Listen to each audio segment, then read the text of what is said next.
Japanimation Station.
Hello and welcome to Japanimation Station, an anime podcast brought to you by the folks at the Weekly Stuff Podcast. I'm Sean Chapman.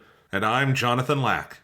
And we are here once again to dive into the wild and wacky world of anime. This week on the show, it is in some ways the ultimate episode of Season 2 of Japanimation Station, UFO Table Moonworks. We are going to have a bonus episode we'll talk about later. But in terms of the main helping, we are here now at the end of things. At the end of the trilogy of films for Fate Stay Night Heaven's Feel. We are talking about Heaven's Feel 3, Spring Song.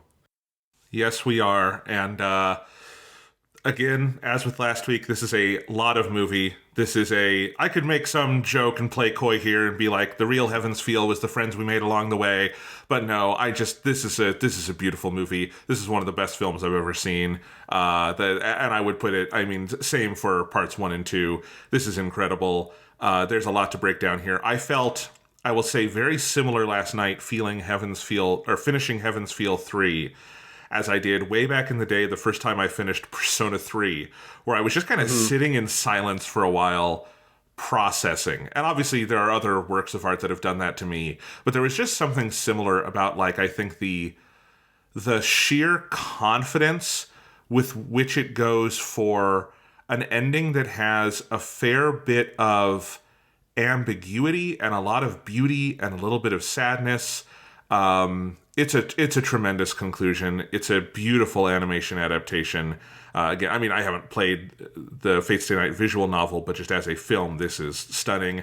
And man, as a overall anime project of the trilogy of Fate Zero, Unlimited Blade Works, and now Heaven's Feel, that run is so fucking perfect. And just, if for some reason you're listening to this and you haven't watched any of that stuff, do not worry about having to go play the game or anything. It works so perfectly just as that anime trilogy. To the point where, if for some reason I didn't know this was based on a visual novel or anything, it would feel so seamless to me. And I'm so glad we did this, because this is one of my favorite anime things I've ever experienced.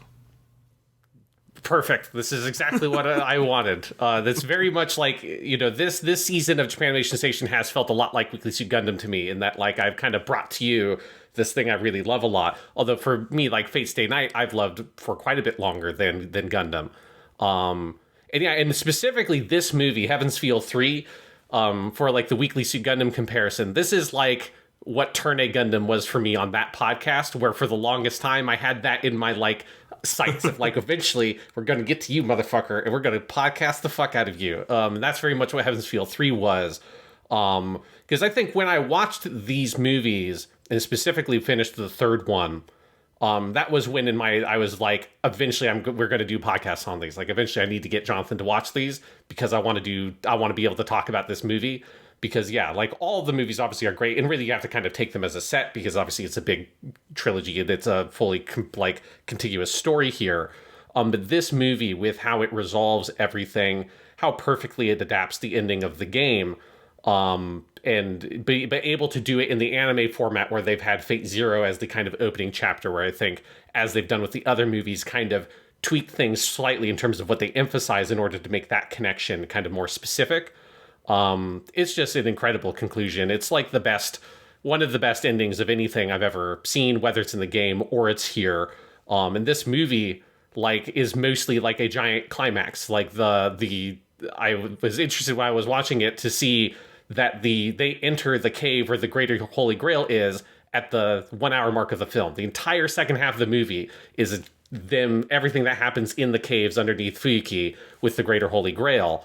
And it's like that stretch. I mean, everything in the movie is amazing, but that stretch in particular, that last hour where it is just payoff for every single thing that has been set up across the whole story. If in the game version, obviously across the first two routes and then the rest of Heaven's Feel. In the anime, across Fate Zero and Unlimited Blade Works in the first two Heaven's Feel movies. Like, that payoff is so monumental and powerful and incredibly emotionally touching that this is easily the most, like, weepy-eyed I have ever gotten at movies is the first time I watched this, and then last night the second time I watched this. Like, I don't like sob.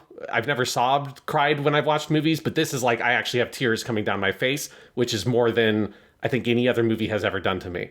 This movie has now done it to me twice. This movie melted your cold, cold heart, and it's beautiful for that. No, I mean, I think in terms of the payoff, like, there are very few things I could point to that have a fuller sense of payoff than this. You know, I think the ending of a great series like, you know, the original Mobile Suit Gundam or something, I think there's a lot of, like, parallels I just felt with, like, watching Return of the King in theaters for the first time or something, yes. the Lord of the Rings movie, in part because both do revolve around a big underground cavern with lots of lava, which I did find is, like, a funny little comparison. There's a little bit of, like, going into Mount Doom feeling to the end of this movie, although with much more of a weird, crazy sci-fi visual bent to it. But yeah, it's incredible. I just need to emphasize again, Sean, because of pandemic delays, this one was set to come out before in the spring of 2020. Pandemic obviously starts early 2020, and so this got pushed to August 2020. That means this came out August 2020, and the Kimetsu no Yaiba movie came out October 2020. That is the craziest fucking 1-2 punch, where Ufotable basically were battling with themselves for the title of Best Film of that year. It's nuts. Yeah, and it would be very interesting to go back and find which episode of the podcast, of the Weekly Stuff podcast it was that I talked about watching these movies, because it would have been right around our that podcast for Kimetsu no Yaiba, because I didn't watch any of the movies until all three of them were out. So I waited until they were all done and I could watch it over here. And so it is, and then, you know, Mugen Train came out here a little bit later than it did in Japan. So it's whenever we did that Mugen Train episode, around then is when I talked briefly about these movies on the Weekly Stuff podcast. That would be April 2021. I do remember, because that's when theaters reopened here also. So, yeah. But yes, yeah, it is, like, crazy that, you know, whether it was originally planned this way or not, that yes, that they came out right next to each other, because they are two of the best animated movies I've seen, certainly in terms of, like, the modern era, without a doubt. Yeah, no doubt about it. This is incredible. And man, just, again, it made me realize what an expansive journey the, like, Fate story is, you know, in this form, I'm sure also in the visual novel, of the amount of payoff this is able to give, let alone is, you know, good at giving and, like, does a great job with all of it. It's just, this was packed with moments of, like, anything I felt like I was maybe missing from Unlimited Blade Works or the first two movies, like I got here, such as Kotomine gets his fucking due. He does some stuff. Oh my god. You know, all of that. You know, even I think realizing things to me like, oh, Tosaka Rin is effectively the deuteragonist of this story. Like, that was very, like, I think hammered home for me in this one. All sorts of things that just made this come together so beautifully. It's incredible. Yeah, every, like, plot line gets a big payoff. Every character gets a big payoff. And yeah, it's a fucking amazing movie. Indeed it is. So why don't we dive into it, Sean? Where do you want to start with Heaven's Feel 3, Spring Song? Well, I want to do the same thing we did last time. I want you to start, because it's your first time experiencing these. So I'm always interested to see, like, what's the stuff that you kind of, like, focused on. Well, I did write in my notes, I cannot ignore the fact that Shirou, when he takes the like wrap off of his arm and has the big ass archer arm, that he does in fact bear a striking resemblance to Popeye the Sailor Man, with him having a scrawny body and one giant arm with a big bicep. This is not the deepest point I have to make, but I don't know where else I'm going to make that point, so I'm going to make it here. Shirou did remind me of Popeye the Sailor a little bit, and that did make me chuckle during what was otherwise a very dramatic stretch of film. It's, I've never thought about that or made that comparison. I'm not even sure if I entirely agree that it looks that much like Popeye the Sailor Man, but, I asked you where your heart went with this movie, and that was your answer.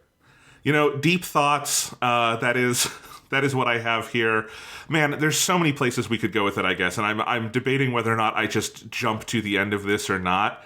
But, fuck it. I'm going to jump to the end a little bit, and I'm just going to tell you because I was, as I said, finished this movie sitting in silence. The way the movie presents the ending, I would define the ending as basically, so you have Ilya come up to Shirou as he's preparing to sacrifice himself to destroy the Greater Grail, and Ilya basically invokes the third magic and does all this stuff, and Shirou admits that he wants to live. And then I would define everything after that as like the ending of the movie. And the way Ufotable presents it, and I'm super curious to hear from you, Sean, how this differs from the visual novel, because I assume the visual novel is more textually clear about what is going on by dint of just being written in words. Mm-hmm. But like in the anime, it's done very visual centric. There is no like explanation in the text exactly of what Ilya is doing. It's a lot of kind of the viewer putting it together, to the point where like having seen The Garden of Sinners is a massive help at the end of this movie, because Toko Aozaki has a brief cameo, and there is something with dolls, and you understand a little bit the metaphysics of what is going on with Shirou at the end of this because of, well, Toko did it for her own body, she can do it for Shirou's body, right? And so Garden of Sinners becomes part of this as well, which is nice. But it is still played with a certain level of ambiguity, and I think really just wanting you to sit in the feelings of it, the metaphysics of it, essentially go unexplained, but I don't think we really need them. For one, I think the term itself, Heaven's Feel, I've known that obviously the entire time because I knew we were doing this project and it ended with a trilogy of movies called Heaven's Feel. And I think I noted in Fate Zero when they first used that term and say that is the third magic, and I'm like, I have no idea what that means, but I'm excited to learn what the Heaven's Feel is. In the film Spring Song, we don't really learn what the Heaven's Feel is, beyond Ilya telling us kind of the mechanics of how it was arrived at in kind of the exposition about the Holy Grail War. And then we see this sort of abstract miracle that happens with essentially the uncoupling of Shirou's soul from his body and putting into another body. And I kind of had a couple of thoughts on that. One is that the way the words Heaven's Feel kind of came to like stand for me in the movies themselves is that it's Shirou and Sakura. It's the like the figurative use of it is that it is the feeling of those two being together. That is this like closeness. It is this, intimacy that they have, and that is what that title I think signifies more than anything. And I think that is what you see here at the end as well. And then also like the idea that this ends with a Shirou who is literally physically torn apart. His body is like disintegrated and he is put into a new vessel is such a great, a metaphor is the wrong word, but it is a great sort of figurative way to literalize what is going on in this story, which is Fate's Day Night is this three-pronged dissection of this character where we go through him with three different roots, in the anime 2 different roots, and really come to understand what is under the surface of this person. And in Heaven's Feel in particular, he has to tear himself apart and become someone different to reach the point he is able to reach at the end of this entire thing. And to have that literalized of he is literally, in some sense, a different person at the end of this movie. And Sakura, same sort of thing. It's a little less she got put in a doll body, but her body goes through some stuff over the course of like Heaven's Feel. And she is in many ways a different person at the end of this. And, that absolutely perfect final image of them just about to step over this boundary, this line on the ground, this very Kara no Kyokai-esque imagery. And just as their feet start to fall, we cut to black and there's no post-credits scene, that the only way they can have a future we don't see, a future that we have no access to, is to have become effectively different people together. And the thing that remains is this like space between them in this relationship. And I think that is what makes this like ending so resonant to me as I thought about it. And I think the way Ufotable primarily suggests that through visual language and through the music, the Aimee song, which is again on point and beautiful and a integral part of the movie, is what makes it so incredibly powerful to me. You know, Unlimited Blade Works has multiple sort of like future endings. You have the prologue, you have the post-credit scene with sort of Shirou as Archer, you have that alternate sunny day sort of OVA thing, and you have sort of accessing those futures. Heaven's Feel is the one that tells you, no, this is where we stop because they've become they've earned a future together, and that is where the story has to end, and earning the future is the real story of this thing. And maybe this is a complicated set of thoughts I'm throwing out there, but it's where my head was at the end, and so it's where I feel like I have to start today. Yeah, because, I think one thing that was interesting, I believe this is when we talked about the third Kata no Kyokai movie, because we were talking about, like, trauma and stuff like that, because obviously that's a big part of that movie. I think you made the point at the time that I, like, filed in the back of my head of, like, this is going to be very relevant when we get to Heaven's Feel 3, which is that trauma is a thing that lives in a person's body, like literally physically. It's a thing that is in your body. It's not just a sort of psychological, mental thing. It is a physical thing, because the mental and the physical are not as distinct as we like to sort of philosophize about sometimes. And that's very much, I think, what this ending is about. It's about, like, for Shirou to be able to move beyond the traumas that he has experienced that have, like, changed him so much and touched his life in this way that you understand very profoundly through the Unlimited Blade Works story. He has to, like, leave his body. It's the only way for him to be able to kind of move forward, and symbolically, right, that is what Heaven's Feel here does. It is, as Ilya describes it, it's the materialization of the soul. It is the end point of all great anime stories. Eventually is about, like, the soul leaving the body and, like, humanity transcending or whatever. It's, for this, I think, like, Human Instrumentality Project from Eva would be the clear thing that probably influenced this, because we know that Nasu really likes Eva. Obviously, it's also new types in Gundam and all that kind of stuff. But it is that basic idea, but I love how it's executed here is this, like, Shirou doesn't ascend to become a higher being or whatever, he comes back, right? You can also, if you want to read a Jesus thing, you can. Obviously, the Anglosphere, we like to read Jesus things into everything. There's a very clear Jesus reading if you wanted to go there. But I think it's just a more simple thing of him, of using this miracle not to sort of change all of humanity forever or transcend to some sort of higher dimension or to solve evil in the world, or the kind of high-minded things that the Heaven's Feel ritual was designed to do, this sort of, like, miracle to change all things for humanity for all time. It is a simple miracle performed to save this one boy from the pain and suffering and trauma and sorrow that, has defined his life for almost his whole life since he was saved by Kiritsugu. And that is the thing that gives him this opportunity to move forward.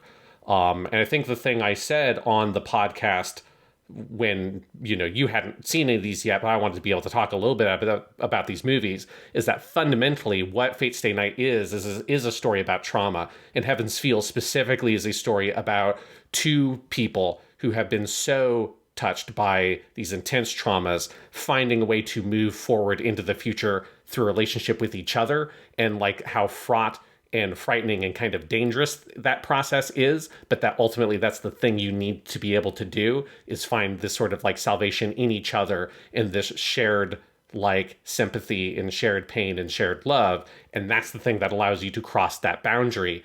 And as you observe, Jonathan, like, it is a boundary that we do not see beyond. Even though there is technically a sequel to Fate Stay Night in the visual novel world called Fate Hall Atraxia, it does not take place specifically in, like, a post-Heaven's Feel timeline. It's a, like, sort of weird genericized timeline where all the characters can be alive because there's a lot of comedy bits, and it's just sort of like a fan servicey kind of game. But I think it almost very pointedly is not a this is after Heaven's Feel kind of story. And that the franchise has never told that story of what happens to these characters after Heaven's Feel, because I don't think you can. Like, I think part of the point is that is for those two characters to discover what is for them beyond that line that they walk at the end of this movie. Yeah, and I think when you know that ultimate point, there's so many points in this movie that are so beautifully crafted to kind of push Shirou to that boundary. Because of course, in the real world, no one can actually have their soul separated from their body and put into another vessel. That isn't a thing that can happen. But it is still an applicable story because the process Shirou goes through and Sakura goes through to get to the point where they are crossing that boundary at the end of the movie is the process of actual healing. It is the process of like understanding themselves and their hearts and their pains and their desires well enough to materialize their soul, to materialize the actual version of themselves that can be out in the world again. And so, Shirou is confronted at several junctures in this movie with like direct questioning of what do you want? What is your goal? Kotomine is like very perceptive of him in this movie and is like very like, because he's a piece of shit, is like very needling of him and of like, and realizing like you are definitively breaking with Kiritsugu, aren't you? And Shirou like having to make the statement like, yes, I loved him, but I don't want his life. Which, of course, if Kiritsugu could see that, would make him the happiest person in the world, right? Like, this is the ending where Kiritsugu would be the happiest about what he left behind on Earth, right? And that's part of what makes it so beautiful, because I think Shirou, not even fully cognizant of this, because he didn't know Kiritsugu the way we knew him. He knew him in a very post-Fate Zero sense, right? Wouldn't realize how much this is the actual thing I think he probably would have wanted for his son. And I think just the way it pushes towards that point with those characters, especially with, I think that the moment, Sean, if you're talking about moments that push you to tears, the one for me in this movie is Ilya asking, do you want to live? And like just that pointed, direct version of that question, which it's not even, it's, do you want to live sounds too clunky in English because it's just ikitai, right? It's like this very simple, like one word, like question in Japanese, right? And it's Shirou responding with that and finally like bellowing from his soul, yes, I want to live, is you realize that was the tension of Fate Stay Night all along to a certain extent, right? Yes. Because Archer's existence, the Unlimited Blade Works version of Shirou, is a Shirou who is never at any point really living for himself. He's living for this ideal, for others, for the sake of an idea, not for the sake of actually living. And this story being so beautifully structured to push us towards that point, man, it's great. Yeah. Oh, and I think one of the things that makes the line here work so well is that I don't think you realize until it happens that this is the thing that you need to ask Shirou. And this is like the question he needs to answer when everything has been stripped away, when his ego is gone, he's losing his sense of self. He's like the most raw version of himself he can be. So it's like, it's the most honest answer he can possibly give. And at no other point in the story, it's one of the reasons why you need to have the different routes, because it's like so fundamental to how the story structure works. In the Fate route, in the Unlimited Blade Works route, I think if you had Shirou with his ego, he's not an idiot. He logically would understand, like, yes, I should live. Like, living is a good thing. But if you asked his soul, the way that basically happens here, if you strip away all of that and ask, like, deep down inside, really, truly, what do you feel? And really, truly, I don't think he cares if he lives or dies. And that is why we talked about this with Unlimited Blade Works. That is why he's able to throw himself into harm's way with no concern whatsoever. He has no survival instinct at all, because this sort of vague ideal of being a hero of justice is a thing that supersedes everything else in his life. And the only way that can be true is if you don't really care if you live or die. And here, Shirou being brought to this point where he can truly like scream out, like, I want to go on living. Because what he says in Japanese specifically is ikite itai. It's like, It's not just I want to live, it's like continuous form. It's like the gerund form. So it's like, I want to keep living. Like, I want to go on living. It's a continuous action that he says, which I think is a really good like little linguistic detail that makes it feel so powerful. That's like how much he wants to keep on living and go on living. And that is what this story has been. It's taking this kid for whom his own life didn't matter at all and bringing him to the point where it's like the thing he wants most in this world is to keep on living, because look at all the things that he has, right? And it's primarily this relationship with Sakura, but it's also, his friendship with Tosaka and like the world and like him wanting to be around with these people still. And him being able to be brought to that point. That is the moment that gives me tears, mostly because, like, I mean, well, it's because it's a very powerful moment, but also because it is a thing where I feel a lot of, like, connection to Shirou as a character. And so that affirmation, that, like, really powerful affirmation of life is so moving. And especially now that I'm older, because now that I'm older, I look sometimes less at Shirou as, like, myself, and now I have that, like, teacher perspective as well. So it's like looking at him now that I'm an adult instead of more or less the same age as him, like I was when I first played the game. It's like also wanting this kid to be happy. And it's like, look at all the good things you have in your life. Like, please believe in that and believe in yourself. So now, like, that point hits me in both of those registers. And part of why that climax, as you note, is so long, it's a full hour of this movie, is because it's constructed as, like, this series of encounters of Shirou with the things that have, like, challenged him most over the course of this story, right? So you have, when he and Ryder are strategizing on how they're going to fight Saber, Ryder says, I need to ask you to do what you hate most in the world. Are you able to remain motionless when an ally is in danger? Right? Which just immediately flashes you back to Unlimited Blade Works and him throwing himself in front of Gilgamesh at Ilya when he's killing Ilya and Berserker. And, like, that's the stupidest possible thing he could do in that moment. But he is, like, constitutionally incapable of not doing it. And so that is a challenge. He has to actually trust someone else enough to not throw his life away. So he has to do that. He has to actually fight and kill Saber. No, Saber Alter, not, nice Saber, but still, he has to, like, fight and kill this version of a person who protected him so much in so many timelines and actually choose a side and not be a hero for everyone. And in this specific instance, kill her to be able to do the right thing for Sakura and the other people in his life. And also to free Saber to a certain extent, I think, there. And then, of course, you have the imagery. They don't, like, hammer home the, like, visual metaphor here, but it is still so powerfully felt of him making the high jump, of him jumping over the lava and, like, coming back to that primal moment. And he does it for Sakura here, convincing Sakura to, sort of stand down and let him love her enough to save her. And then, of course, the final thing with Ilya. And so it is this, like, stripping... Well, and also the conversation with Kotomine, where you literally have, like, who he has become beyond Kiritsugu versus who Kotomine has been, and which one of those which ones of those points of view will win out, and it turns out to be Shirou. And then finally, Ilya's question, do you want to live? And so it is this, like, literally...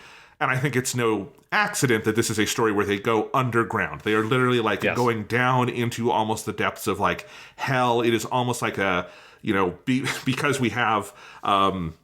mythical characters here, you think of, like, Greek, stories, like going down into Hades and, like, having to come back out of it or something. And so Shirou is, like, stripping parts of himself down to the core, and of course does not even come out with his original body. That is a very Greek tragedy kind of, like, thing. Although in this case it's not a tragedy, it's actually quite a happy ending considering, I don't know, the ending of Fate Zero versus this is a happy ending. So yeah. Yeah, no, there's a lot of good stuff with, like, the Greater Grail being buried underneath Fuyuki City and it being, like, the site of this ancient ritual that has set everything in process. Because you also dig, there's not as much of this in the movie. This is an area where they kind of cut some of the fiddly details out, which makes sense. But you get more of those details about, like, what that original ritual was 300 years ago between the three families and all of that. But you still get this sense of...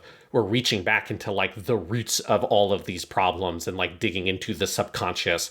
There's definitely imagery of the underworld and coming out of it. That is a better comparison point than a Jesus metaphor, is the, like, the Greek hero going to Hades and having to accomplish whatever their task is and then come back out of it, appropriately enough for a story with Heracles in it. Jesus does technically walk through hell before the resurrection. Like, when he is dead, he walks in the underworld and then, like, they don't call it the underworld, but you know what I mean, and comes back. Yeah, but no, I does do he not fight anybody in the underworld? No. Does he get in a sick fist fight? Well, then doesn't. No. And that's why, again, yes, even though there is significant Christian imagery with Kotomine here, I would much more put this in the Evangelion camp of... I do not think it's, like, narrative and thematic, like, touchstones are Christianity. And I think you're right that, like, clearly Greek mythology is big. And there's other world religions at play here, too, including the Iranian religion from which the entire Heaven's Feel thing comes from. I need to talk about that because it's amazing. And it's like this, it's the most fucking heavy metal religion I've never heard of before. But like those are all... Zoroastrianism. Yes, that's what it is. And that, like, we can talk about that later, but, like, those are all touchstones here as much or more than Christianity, that because I think Nasu is more interested in sort of the mythological sides of things than, like, the faith side of things. But yeah. Yeah, and there's like, I mean, really, I think Fate, as is like lots of Japanese stuff, it's more fundamentally Buddhist, right? Like, I think it's more, it's the imagery of reincarnation in a Buddhist sense. And like, in some ways, the miracle is that Shirou is like able to be reincarnated as himself rather than as something else. He's able to like go into the cycle of reincarnation and come back with who he is maintained. And that is like the miracle that Heaven's Feel achieves. Rather than him, because literally in the Fate world, reincarnation exists in the Buddhist sense. Like, that is partially what heroes are, right? Is that when you are a hero, you are removed from the cycle of rebirth, and that is what, like, and you're placed in the throne of heroes. And so it is much more literally that than it is a Jesus thing. Right. So, yeah, probably always good with anime discussions like this to get ahead of the Jesus metaphor. Yes. And kind of cut that off at the pass before it, like, overwhelms the discussion. We lost Neon Genesis Evangelion to that long, long ago, but we can save Fate Stay Night. Yeah, there's a reason why Kotomine Kide throws his cross away at the end of the movie before the last battle. It's to say, like, don't read too much into the Christian stuff. It's taking all my effort on earth not to just make this a Kotomine Kire podcast, by the way, and not distract us with just talking about him for this whole show. But we will get there in due time, I am sure. I mean, do you want to just go there? I think that was like good overall thoughts on the ending, and we'll come. I think there are like other details about the ending we can hit when we get some of the other characters. But I think this is where we do need to give everybody's favorite priest his time in the sun, particularly because we skip the Fate route for the anime version. You really have to wait to get the good shit for Kotomine Kide in the Fate Stay Night stuff here, because he's not in Unlimited Blade Works much at all. You get some good scenes in the first two movies. That Mabo Tofu scene is in the original game, by the way. I remember like not being sure if that was them taking that joke and putting it into Fate Stay Night from later, or if it was in the original game. That is actually straight up in the game. But anyway, that's amazing. So they do those, he has some of those scenes, but this movie is definitely where you get the most of him, and they really put it up front, because after that kind of opening scene that sets up the stakes of the movie, that of Dark Sakura attacking the Emiya house and sort of setting up, okay, this is what we have to be. We have to like find some way to save Sakura, go get Ilya, all that stuff. You then get your opening credit sequence with that gorgeous song that plays, that comes back around at the end. And it's Kotomine walking through the church with these like shadows projected on the wall of the different servants in different events from the first two movies, kind of giving you your kind of visual recap of what has happened up till this point as he is narrating about the Holy Grail War and what he is going to do here. And it's such an incredible opening to this fucking movie. It's my favorite of all three of these have really striking opening credits sequences. I mean, we talked about with Heaven's Feel 1, it has an actually extraordinarily elaborate one. It comes in half an hour into the movie. Mm-hmm. It does your recap of like what happens there in Unlimited Blade Works that is the same as what happens in Heaven's Feel. It's doing a lot of things. This is my favorite of the opening credits sequences. It's by far the simplest. It's just, like, I don't think even canonically, like, Kotomine is actually having this walk, because at the end of the sequence, we see him in a different location. Yes. But, like, it is, like, metaphorically, he is walking through the story of Fate Stay Night up to now, and it is being projected as these shadows on the walls of his church. And it is just such an incredibly striking set of images with these big, like, kind of, like, weird off-kilter angles, and you have these big exaggerated shadows. You have, moments like you have Gilgamesh like staring down Sakura and getting destroyed. You have all these things kind of like projected on the walls of this incredible church, which I don't think I even realized what a good set that church is until this movie, where we get this scene and then obviously the big scene later on.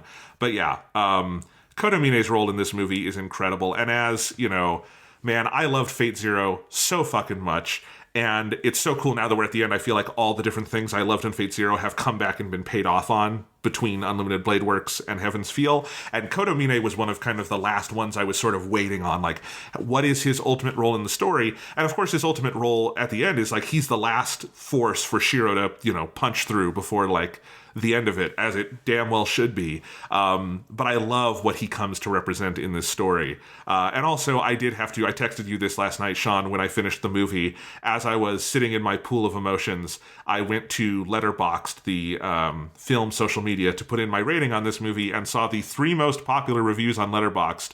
One of them just says, buff Kirei in all caps. And another says, loving the part where Kirei kills a man with the sheer power and might of Christianity. And I do like those reviews because that is very accurate. That is what he does here. And he's buff as shit. And it's amazing.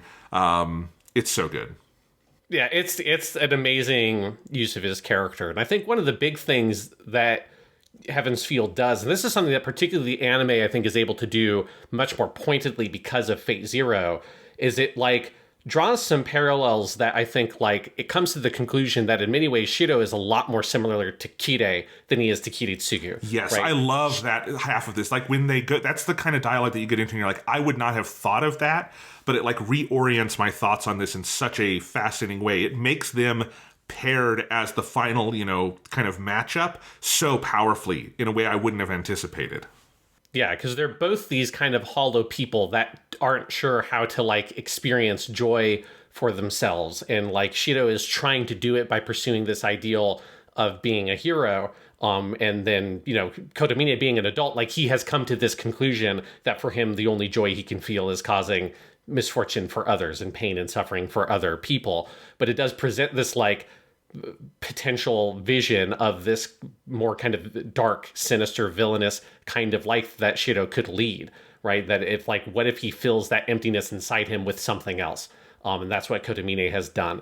But it is very fascinating to have those characters paired. You have the like card ride with both of them, which everything about that scene, like all the interactions between Kotomine and Shirou in this movie are amazing. If it's like going to the garage and opening up and Shirou just being utterly dumbfounded about what the fuck is ever going on with this weird priest.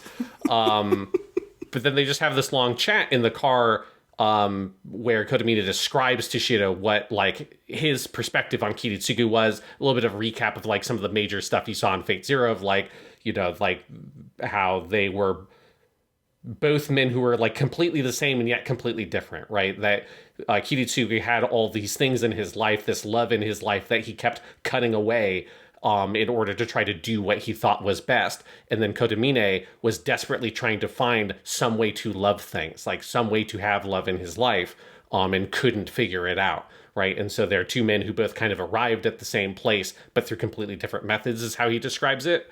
And you get that like, and that's where I think you first get that hint of like, oh, like Shirou is so much more like Kotomine in this comparison than he is like Kiritsugu. I love the lines here specifically where he says, speaking of Kiritsugu, his way of life was unpleasant to me. He would cast off what was already there, and I had nothing to cast off myself. The outcome was homogeneous, but the process couldn't have been more different. The difference was what decided our battle. If you're going to cast something off, it's better not to have it in the first place. And yet he continued to hold on to it. Even after tossing it to the side, he would pick it back up after. Honestly, what a happy man he was. I love that. And this is the thing that makes Kotomine so complicated to me, is that he does have a good read on people. Like he legitimately, that is like a very good reading of Kiritsugu's life. It is like a generous reading that is true, I think. And like Shirou, like being confronted with that idea, he's like surprised, like Kiritsugu was happy. And I think it's where Shirou honestly starts to like reconsider a little bit, like, maybe I had too simplistic a reading of this person, And I think that is part of what allows him to like, well, I can cast that off because maybe I didn't fully understand it. I think it's really, and that, as you say, Sean, he is more similar to Kotomine here, the person who thinks he has nothing to cast off. Yeah, and that, like, I think it is like these moments that allow Shirou to sort of decide to grow beyond what Kiritsugu was, right? Like throughout the other routes, he is so under the thumb of the like ideal that he chose to inherit from Kiritsugu in his dying moments. And here there are multiple times over the course of this movie where he very like affirmatively says like, no, I'm not Kiritsugu. He says that to Ilya. It's like, I'm moving beyond that. Like I'm moving past what that was. I am my own person. And this is where, like he starts to see that he didn't understand Kiritsugu completely, that there was this whole other side to him as a person, and that it is okay for Shirou to build that separation. And it's like, okay, to like not have to just be Kiritsugu 2.0 because that's not who you are. Yeah. And over the course of this, we do get a much clearer articulation of Kotomine's sort of goals at this point, which is what aligns him and Shirou at the beginning, is that Shirou does not want to kill Sakura, and Kotomine doesn't want her to die yet either because he wants Anramayu to be born, basically, right? And so he does not want Zoken to, like, step in and do his evil shit. So they are out to stop Zoken, reclaim Ilya, so that whatever can happen will continue, and then at that point they'll probably fight. But I like that that is kind of how it's set up, and they even have this conversation in the car where he's saying, like, you know, Shirou's like, why do you want that thing to be born? It's crazy, it's evil, it's eating all these people. And Kotomine's whole viewpoint, and again, the, like, logic of this is so interesting, and it's what makes Kotomine such a fascinating villain to me, because at once he is almost cartoonishly evil, but also, like, deeply logical. He's like fucking evil Toko in some points in this movie. And his whole thing about it's not yet born. It hasn't done anything. It has not been born into the world. If it's born, then it's just. You can say whether its crimes are wrong or not. But his line he says several times in this movie is, I cannot deny it its birth. I want to see what it will be. And of course that brings us to the entire origin of what Anramayu is, because we have this big exposition dump. It's much more artful than an exposition dump, but it is, you know, mechanically in the story, it's where Ilya tells us about kind of the origins of the Holy Grail War and where Anramayu came from. And this was great for me because I'm like, what is this thing that I've heard referenced several times as some evil spirit within the Grail? And what it is it's in a Zoroastrian village, and this is the Zoroastrianism is an Iranian religion that has this dualistic cosmology of good and evil as like this thing that is in constant battle. The like benevolent good deity of the world is Ahura Mazda, the Lord of Wisdom, and then Anramayu is a term from Zoroastrianism that is one of the destructive spirits. That is the contesting force of this thing. That is my quick Google on Zoroastrianism. But so that is where that is being pulled from. And in this village, the villagers wanted to know if they could free humanity from evil. So it's basically like a very dark version of the Jesus story, where they like choose this person, imbue them with all the evil of the world, and then say, now that you have the evil, it's not freeing us from sin. It's like we're not responsible for it anymore. It exists in you. And so this single thing was born to be evil. He was somebody yet nobody, is what Ilya says of him. He's the anti-hero.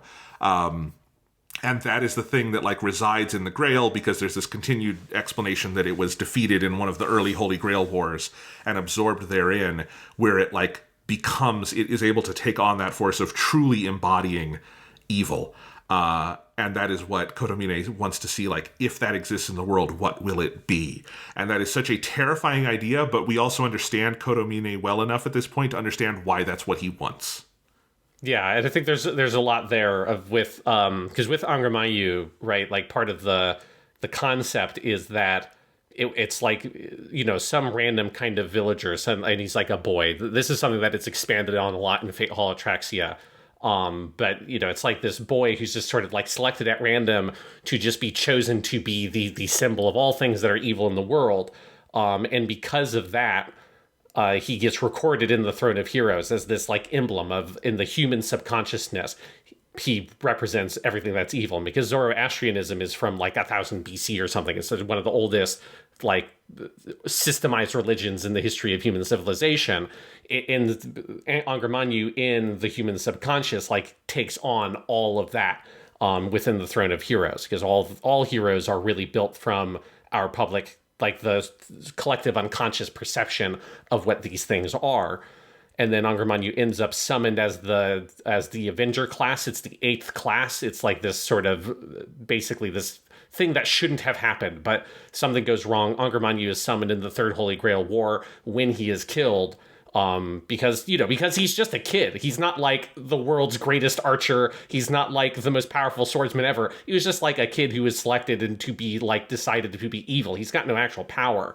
But that infects the Grail, because all the servants, their souls go back to the Grail when they are killed.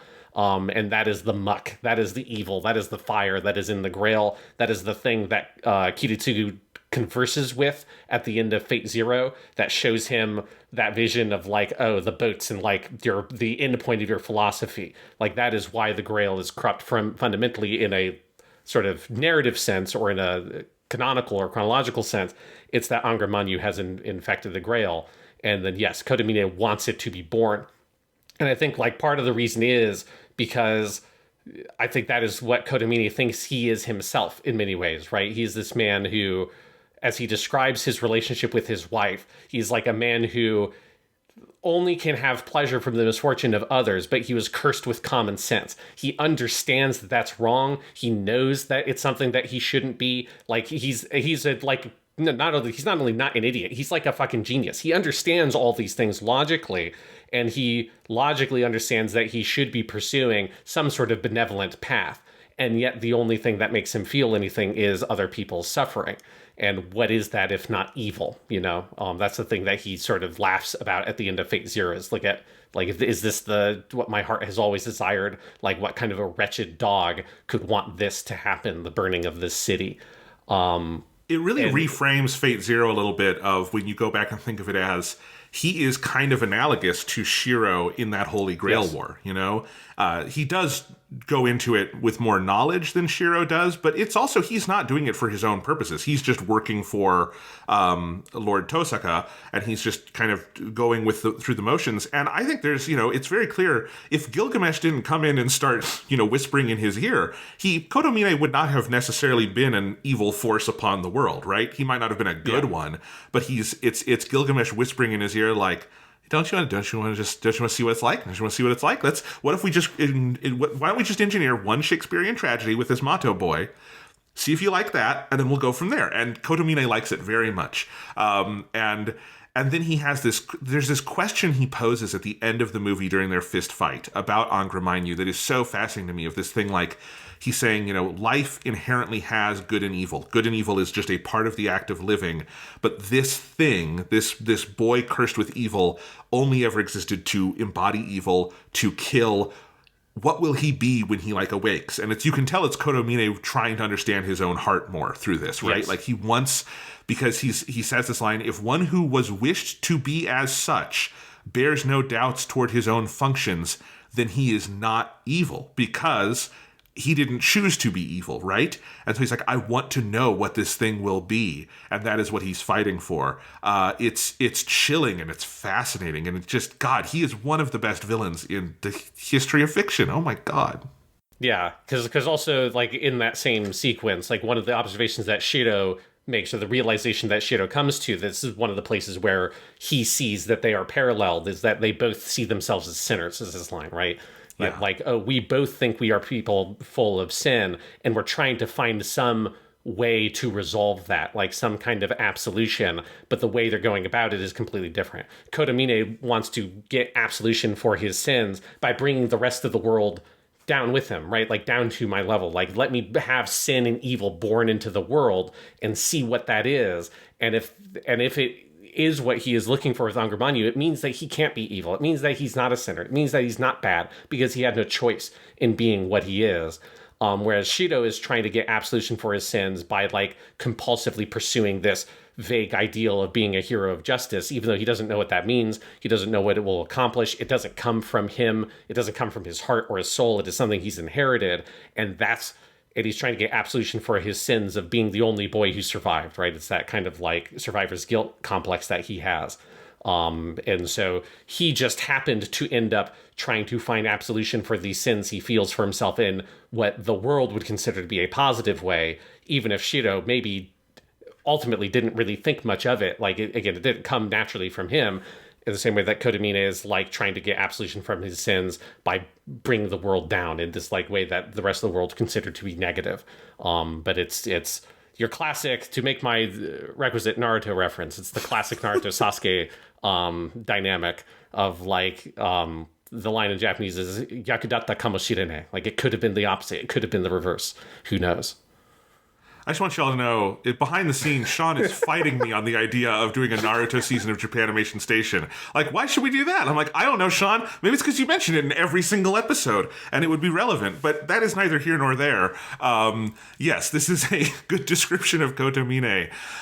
We also learn in the scene where Zoken goes after him at the church that he got him some magical powers. I don't exactly know even what's going on here. This is the scene that Letterboxd review beautifully described as killing a man with the power of Christianity. But oh my God, he basically, I wanted to ask you about this like monologue he has that is basically like the evil Kotomine religious version of the "I am the bone of my sword" chant. Is this, I assume this is in the game, does it have like this like official English version the same way? Yes, yeah. I mean, because I think it's scripture. I mean, I'm not familiar enough with the Bible to tell you like where this is from. But the idea is, right, he's trying to, in trying to kill Zoken, the only way to do that is to try to destroy his soul, right? This is the thing that we kind of come to understand over the course of this movie, is that like Zoken isn't just old, he's like 500 years old. Like he was ancient, he was beyond living a normal human lifespan when they originally made the Holy Grail War ritual in the first place. In that flashback scene, that dude was like 200 years old already, which is why he looks like a weird gaunt vampire dude. So Zoken has like been unnaturally extending his life. The only way to actually kill him is to try to destroy his soul. And so that's what Kire is trying to do. He's using the power of the Lord. Like literally, he is using this isn't like magic. This is some church shit he's doing to try to evaporate. I think Assassin calls it like to disintegrate the astral body of Zoken, which I think he's only like partially successful at, partially because that's not his true body. We later come to understand that his true body is that weird parasite that's living in Sakura. From what I understand, that is what Zoken has been the entire time, actually. Everything else is just a projection that he has made with all the weird worms and shit and his bugs. But yes, he breaks his Bible out. He gets his old verses, and he tries to make him pass on to the next life using the power of the Lord. Heed me, I shall work damnation, I shall work salvation, to inure to agony, to reprieve to hospitality. Withheld from my grasp none shall be, withheld from my sight none shall be. Crumble before me the aged and the broken shall I welcome. Yield before me to be taught, to be subjugated, to be laid low. Forget not your hymns, forget not your prayers, and forget not my visage. I am light, courier of your ultimate emancipation. Within my palm lies final respite. The inferno of your sin shall incise my sigil. The grant of life eternal is bestowed only by death. Absolution is at hand, sworn upon my blood and my bone. Kyrie eleison. Oh my God. Yeah. Fuck. If I did try to look into this, Sean, and I could not find if that is in the Bible or something. Like he has the reading at the end of Fate Zero that is definitely, that's just one of the Psalms. Yeah. It's a famous Psalm. I could not find this one. If that is from the Bible, that is the best part of the Bible. That is so heavy metal. I love it so much. I didn't know that the Bible included the best villain monologue of all time. I was blissfully unaware of that. But that does also sound like something Kinoko Nasu would write for Kirei Kotomine, because it is so fucking perfectly that character. Yes, no, it's I mean, everything about that whole sequence is amazing, because before that you have his fight with Assassin, where Assassin goes for the heart and there is no heart. It's so good. And we know that from like Fate Zero and stuff. And so I'm like, what is going to happen? And I'm like, but I know he doesn't have a normal heart. And it's such a good payoff to that. Yeah, the moment where, Assassin uses Zabania and like strokes his chest with his finger, which we saw him do with Lancer, then he brings it back. And I love that he's like palpitating his hand like there's supposed to be a heart there for a couple seconds. And then he looks and he's like, wait, what the fuck? Yes. What the hell is going on here? And then Kire uses like throws his black crosses or whatever and sticks him to the wall. Like that whole sequence, because within all of that is also Kotomine narrating about his wife that he had, who is on her deathbed because I think she was like terminally ill or whatever is part of the backstory, and that's like one of the reasons why he picked her, was like, surely I will be able to love this like wretched, miserable woman who only has 2 years to live or something. And they have a daughter. That will not come up. Obviously, we're done with this, but that is a character in other stuff like Fate Holotraxy. His daughter does come up. And the wife on her deathbed is Kide tells her, I never loved you, right? He confesses to her that's like, I never truly loved you. And she says, no, you did love me. I'll prove it to you. And she stabs herself and sees that Kide is crying and tells him, like, see, you did love me. And then she dies. And then Kide tells us in the narration that the reason why he was crying wasn't because he was sad that she died. He was sad because he couldn't kill her himself, echoing a line from Fate Zero that Gilgamesh observes about Kide. When Kide's father is killed, that is like, Gilgamesh tells him, are you sad that he's dead, or were you frustrated that you didn't get to kill him yourself? Yes. And you told us a little bit of this backstory on the Fate Zero episode. It comes up in the first episode of Fate Zero. They mentioned that his wife died. That happens shortly before the first episode of Fate Zero. But this is obviously the fullest like explanation of it in the anime so far. And yes, no, that's an incredible scene, because you have... This is when they are going to... They have rescued Ilya from the mansion, and they're leaving, and Shirou and Ilya are being set upon by Berserker, setting up one of the coolest scenes in anime history. And meanwhile, you have another of the coolest scenes in anime history going on while Kirei is back at his church, and Zoken is there waiting for him, and they have this entire thing. But you also have Kotomine, as you say, this like inner narration, like kind of the why did he become this way, and you have the entire thing with the wife, and it's like... extraordinarily chilling, but also again makes perfect sense with who this guy is. And just the entire animation, and man alive, the voice acting. Oh my god. Yes. What's his name again? Nakata Joji. Yes, Nakata Joji.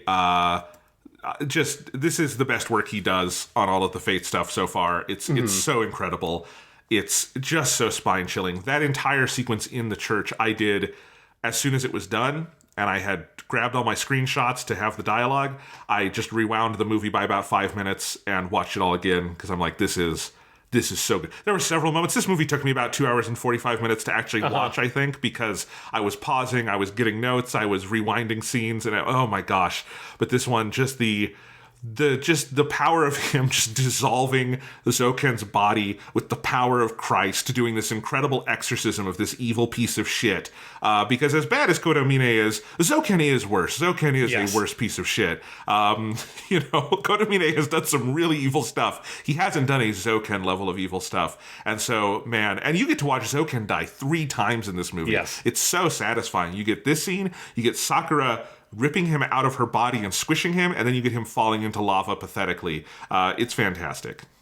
Yeah, no, it's fucking great. And I think on the Nakata Joji note, I think one thing that would be interesting for you, Jonathan, is to go back and watch some of the stuff from Fate Zero and see, because I commented this when we watched Fate Zero, of like, it's funny hearing his voice for Kide, because, he's still got like the super deep voice, but he's definitely like playing a younger version of the character, because this performance in this movie is what I think of when I think of Nakata Joji as Kotomine Kide, is like this, just the like iron will of this character, where he's, still kind of lost for most of Fate Zero. And so there's a little bit of a, as much as Kotomine Kide can never be wishy-washy, there's a wishy-washy quality to him there relative to the motherfucker you see in this movie, who has been planning this shit for like 10 years, who has this like ironclad desire to see Angermanyu be born into the world, and will do whatever it takes to see that happen.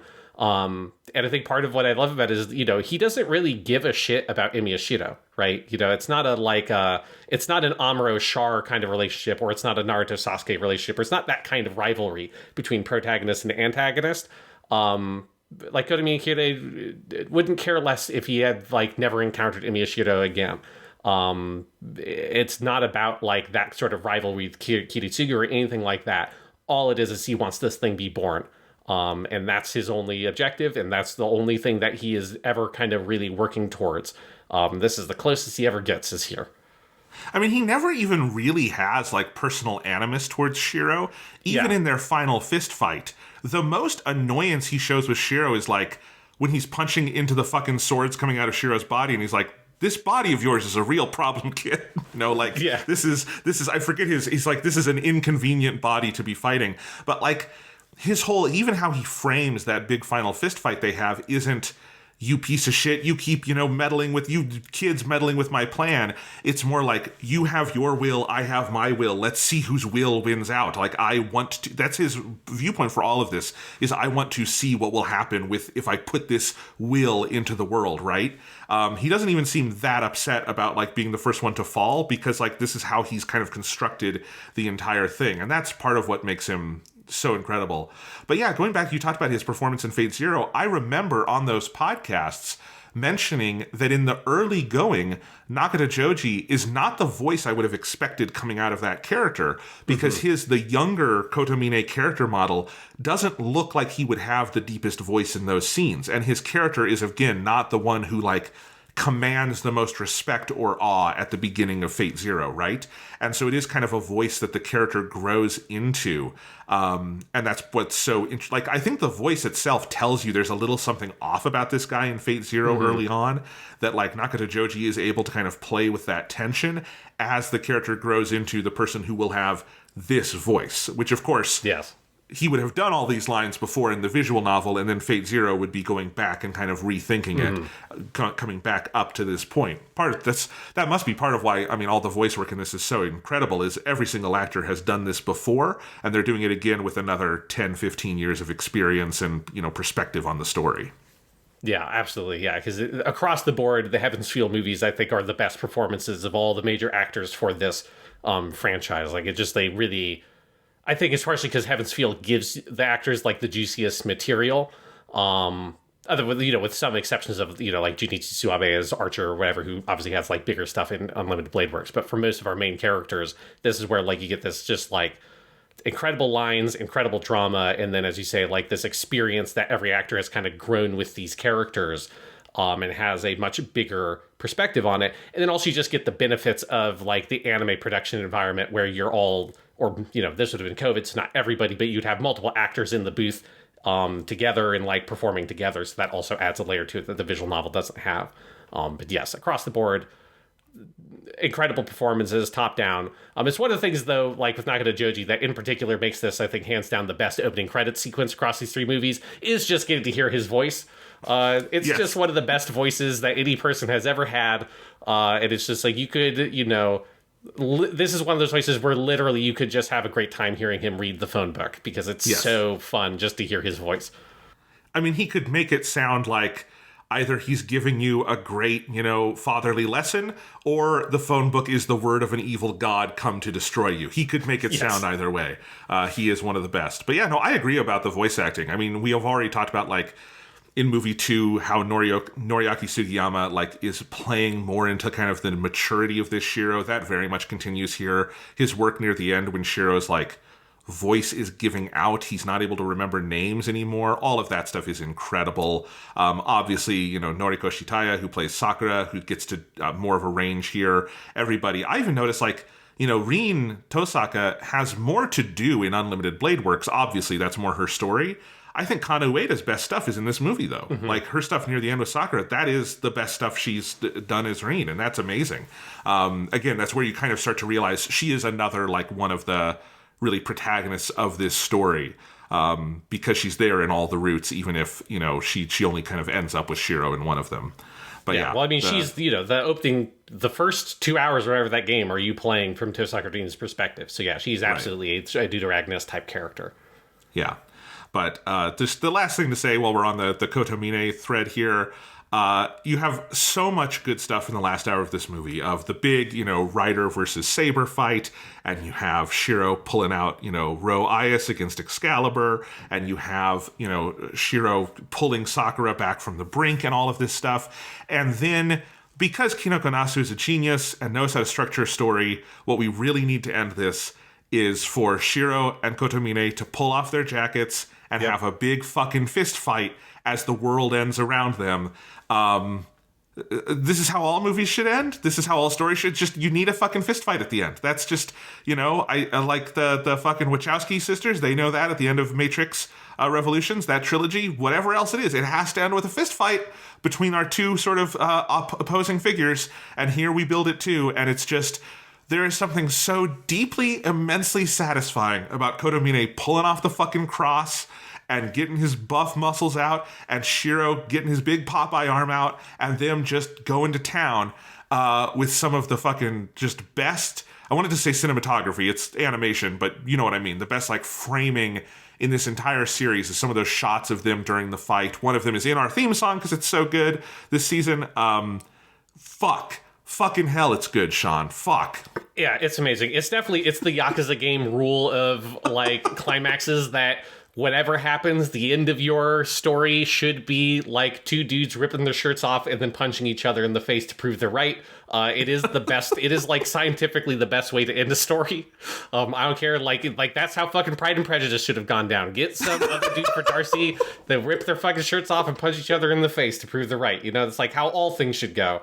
And here it's great. Yeah, there's just, the sort of like wild and reckless abandon with which they fight in that sequence, and the just sort of like brutal nature of this fist fight between the two is pretty amazing. There's just some of those shots, like there's one where like Kire's just like kind of snaps and his pupils go away and he just punches the shit out of Shirou. Lots of good shots of them getting fists to the face. It really Shirou is, spits a tooth out at one point, and just like almost like a fuck you, Kirei, is how he spits that tooth out. Like, come on, let's go. Is that all you got? It's so good. Yeah, and then of course the whole time Shirou is getting more and more swords that are popping out of his fucking body. That which is the only reason why he's like really able to fight toe to toe with Kirei, right? Is like Kirei is literally punching a dude with a body made out of steel. It's like there's kind of really no way for him to win at this point, especially because he's also dying because Sakura fucked him up earlier in the movie. But yeah, it truly is an incredible final fight for the series. Is just these two dudes duking it out in front of like the devil about to be fucking born. And you can just tell Ufotable is having so much fun with it. Like, it's like the like, this is where this, because I assume this is in the visual novel, right? That this is some kind of fight between them at the end. Yeah. Mm-hmm. And so it's like, okay, we get to do that scene. We are going to make every goddamn second of this thing count. And I mean, that is how I think they approach this entire movie. This is how they've approached this entire trilogy.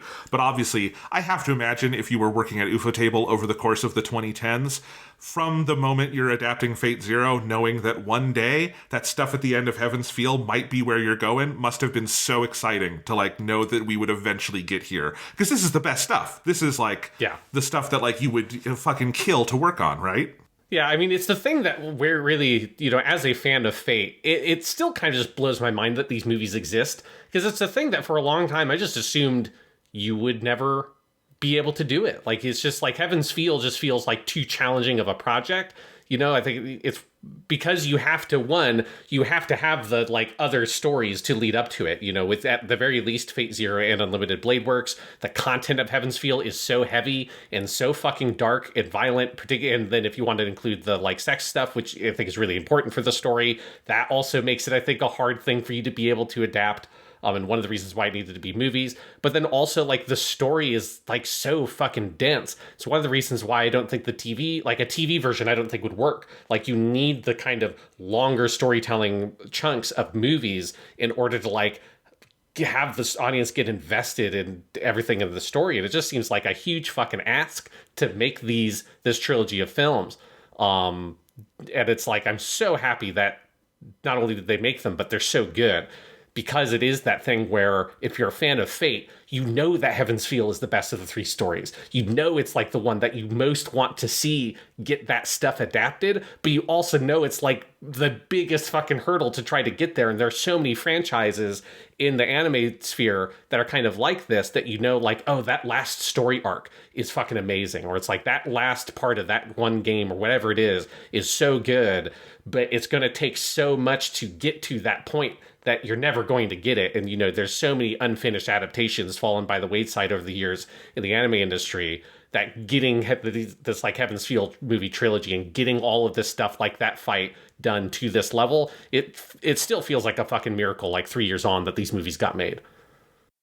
Yeah, and obviously I don't come to it with that perspective because this was all fresh to me, but it does blow me away because it is pretty rare that you get like a big set of anime movies like this. Like usually this kind of story would be done on TV. It's the same thing as like the Persona 3 movies are a really rare beast. Yes. Of like, that is just a set of movies. It was not made for any other medium. That is what it is there for. And I think the same thing about Persona 3. I don't think that would work as a TV show for a whole variety of reasons. It had to be movies. Those are made with a similar level of quality as these. If you've never seen them, I think Heaven's Feel, honestly, in the Persona 3 movies are like really good to put on the shelf next to each other of like examples of how to do this kind of thing. But like, put this next to like Mugen Train, also a 10 out of 10 A+ movie. Mugen Train, the Kimetsu movie, they were able to take it back to TV and cut it into 6 episodes, And it's not that movie ever feels like it's 6 episodes of TV, but it was able to cut pretty naturally into a TV thing. And I was thinking about that with this, like if for whatever reason, and I don't know how you deal with like the sex scene and stuff, but putting that aside, if you had to take Heaven's Feel and cut it into like 18 episodes of TV, would that be possible? I don't really think it would be. I think like, yes, mechanically you could cut it into 20-minute chunks, but it just doesn't have the flow of that. It is so cinematic. It has that Persona 3 the movie quality where like I think you had to use the language and the time and the space of movies to do these stories at all. Yeah, and they fucking knocked it out of the goddamn park. Yeah. Any last words on Kotomine Kide before we move on to another point of discussion? I don't know. This must be how all the people who are freaks about Disney villains feel about their Disney villains. Of like, I've never loved and loathed a character so much. Where like, yes, he does some of the most reprehensible shit I've ever seen in fiction, particularly in Fate Zero, where, Urobuchi Gen definitely had some fun fleshing out Kotomine's backstory. He's an evil piece of shit, but I love him. I love him so much. I would absolutely do the like, go to the like, if there was a Disney World, but it's Type Moon World, and you could go get your picture taken with Kotomine and like have Mabu Tofu together, I would totally do that. Oh man, I would buy your Disney pins of Kotomine and Gilgamesh. Just this series has the best villains, and Kotomine is my favorite of them. And that's a high bar because this series, as we said, also has Gilgamesh and it has Zoken and all these, just incredible villainous figures. But man, I fucking love Kotomine. Yeah. I mean, there's a reason why, like, it clearly is, if it's not his absolute favorite, it's certainly, like, amongst his favorite roles that Akira Joji has ever played. I follow him on Twitter. He's a very good Twitter follow. Even if you don't know Japanese, just to, like, see the pictures. Because, like, if you've ever seen any videos, you can Google these, of him at, like, anime conventions where they've done, like, special, showings of the movies or whatever to audiences, and he's there with the rest of the cast. It's like he just loves playing this guy so much, and, like, he'll dress up as him, and he'll do funny jokes. Like, there's a great clip you can find on YouTube of him eating Mabo Tofu, dressed as Kotomine Kide in a promotional thing for the first one of these movies, for the movie that has that scene in it. It's just like he clearly has so much love for this character, because yeah, he's so evil, but there is something just like endlessly charismatic about Kotomine Kide.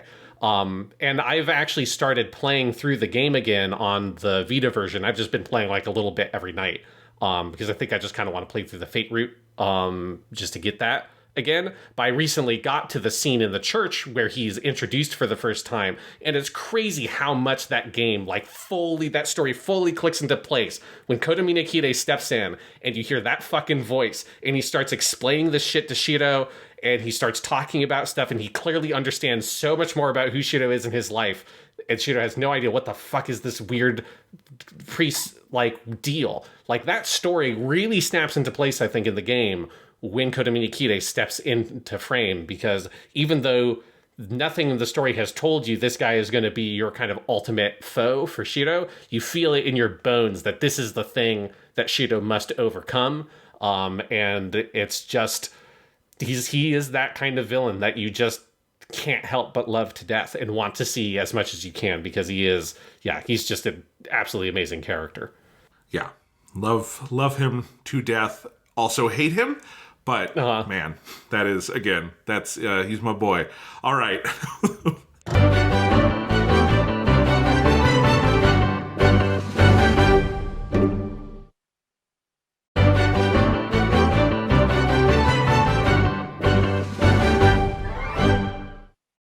let's double back and do some other stuff from Fate Stay Night, Heaven's Feel 3, Spring Song. Sean, should we zero in a little bit more on Shirou and Sakura and everything that's going on with our actual main characters? Sure, yeah. Yeah, so, I mean, this movie starts off with quite a bang of Shirou finding Shinji's dead body, and then the entire encounter with Sakura coming to the Kiritsugu's place and trapping Rin and everything that happens there, and kind of your kind of big kickoff to like the stakes of the movie. One thing I find interesting throughout this whole opening stretch is that they kind of play coy with Shirou's headspace at the beginning of this movie. Mm-hmm. He stays silent for a lot of the beginning of this film. It's kind of unclear what exactly his motivations are. I think as the audience, we can intuit it from the last movie and from seeing the story up to this point. But Kotomine, like, it's only when they are approaching the castle about 20 minutes in and Kotomine directly puts the question to him that we finally have Shirou sort of like verbalize what he's thinking. It's when Kotomine like literally outlines like, hey, Sakura's killed a lot of people. Like, there's bad stuff has happened. What are you going to do about it? And Shirou saying, we can't take back what has happened. I'm going to save her no matter what. And it's Kotomine finally realizing, oh, so you are breaking with Emiya Kiritsugu's ideals. But like through that whole opening sequence and the big sort of action stuff, you have a lot of just Shirou kind of quietly contemplating things as the pyrotechnics are going on. Mm-hmm. Yeah, no, yeah, I think it is intentional where, you know, he's trying to figure out the whole time, I think, really, like, I think really what is in his headspace is he's trying to figure out, what do you do? How do you save her? And it's not until you get near the end when I think it's Ilya is describing the relationship between Sakura and Angermanyu, which is fundamentally what has made her what she is, right? That's what the shadow is as well, as Angermanyu, like, kind of leaking out or whatever. Or I guess that aspect of Angermanyu that is embedded in her from the previous Grail, that it's a master-servant relationship. Technically, she is Angermanyu's master, and that's when I think Shirou gets the idea of using Rule Breaker and all that kind of stuff happens.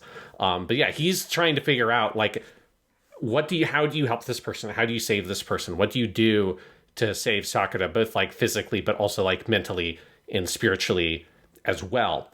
And yeah, I think it is intentional to have him be silent, but then you have these couple of key moments where where the question is posed to him and he states it very affirmatively. And the ultimate one being when Ryder asks him, like the night before or whatever, where she comes to potentially kill him because she can't allow him to hurt Sakura. And then he tells her, no, I'm not going to try to kill her. I'm going to save her and I need your help to do so. And I love that. Like, I love that aspect of this movie is you're not entirely sure where Shirou is at yet until you get these couple of key moments where you see that the whole time his faith in her has never really wavered and his like faith in what he's trying to do has never wavered. He's just trying to figure out, how can I actually do it? What can I do to try to save this person? Right. I mean, we had this whole conversation last week, so we don't need to relitigate it. But just to recap, there are so many versions of this story that are more in the vein of the end of Game of Thrones or X-Men The Last Stand, where it is the boy has to kill the girl because she's gone mad. She's fallen to the hysterics, and we just have to kill her. And Shirou, what I like about his silence early on is it's very clearly to me, he's a rock here. He is not going to do it, but he can't justify it yet, right? Like, that is, I think, part of why he is quiet, because you have a lot of people putting it to him, even Sakura in the first big scene of the movie at the mansion, where she is like saying, why won't you chastise me? You saw what I did to my brother. You saw what I did to my, what I've done to my father, or grandfather, all this stuff. Like, I have killed people. Why will you not do this? She has that line, you can't betray yourself any more than you already have. And he doesn't answer because he's, as you say, Sean, he's trying to figure out, like, is there a way I can actually move forward with this choice I've made? Because he's made the choice. And that is something I love about this movie, is that it is never entertaining the notion that the right thing for Shirou to do is to just kill her. And I think that is such a, again, as to last week's conversation, such a powerful corrective to a lot of media that thinks it's okay to tell that version of the story, which it just fucking isn't. Especially with all of the, sexual dynamics that are often tied into these stories. And this one, absolutely, but it knows what it's doing with it. And so, yeah, when you get to that Ryder scene is so refreshing, because I love how when Ryder puts the question to him at that point in the movie, he's super clear. He's a leader at that point, like, no, yes, here's what we're going to do. And Ryder's like, well, shit, kid, I'm on board. Like, that's not what I was expecting tonight. And I like all of that. And it makes me like Ryder's role in this movie a lot, too, because she's obviously a standout character in this whole trilogy and gets her best stuff here as well. Mm-hmm. Yeah, and I like, kind of on extending on some of the stuff that we talked about last week about the whole, like, you got to kill the woman you love because she's gone crazy or whatever trope.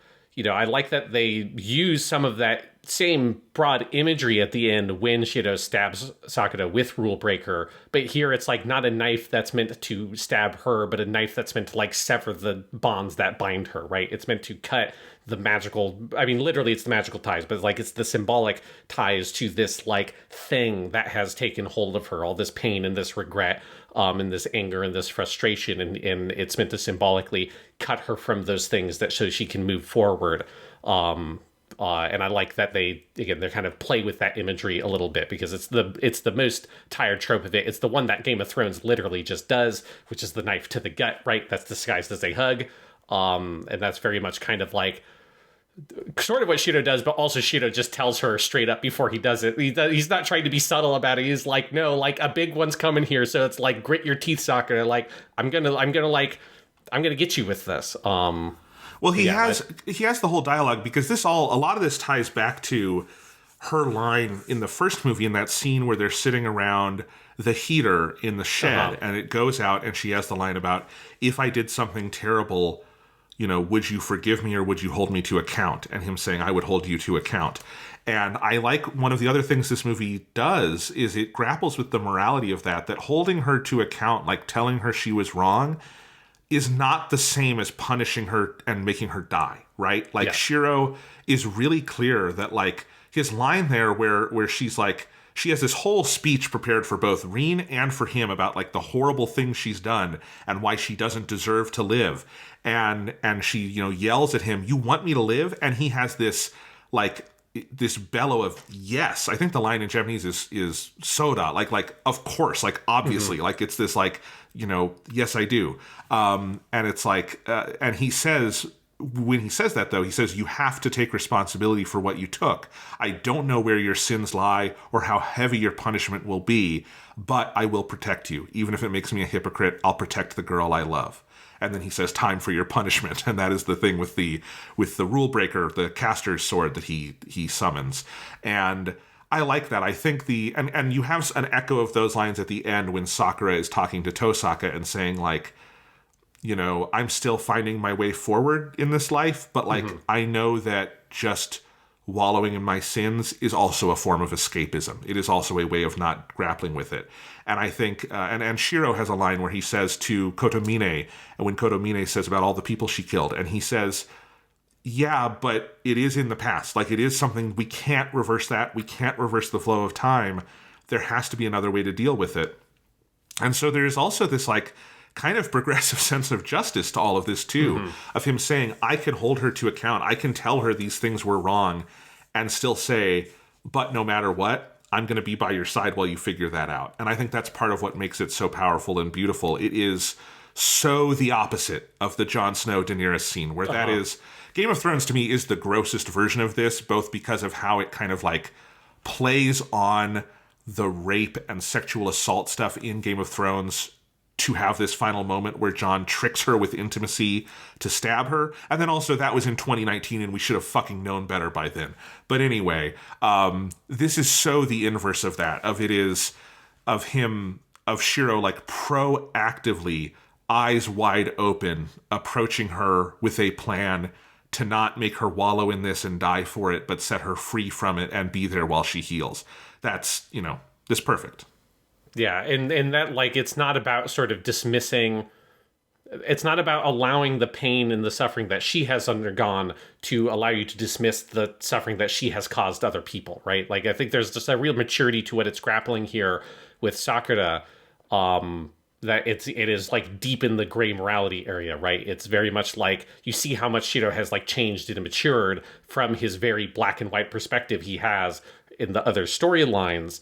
of like this, I must be a hero of justice and I'll like protect people who are good, and I'm just going to ignore the fact that implies that I need to defeat or kill the people who are evil. And he doesn't want to confront that part, and that's part of the thing he's running away from.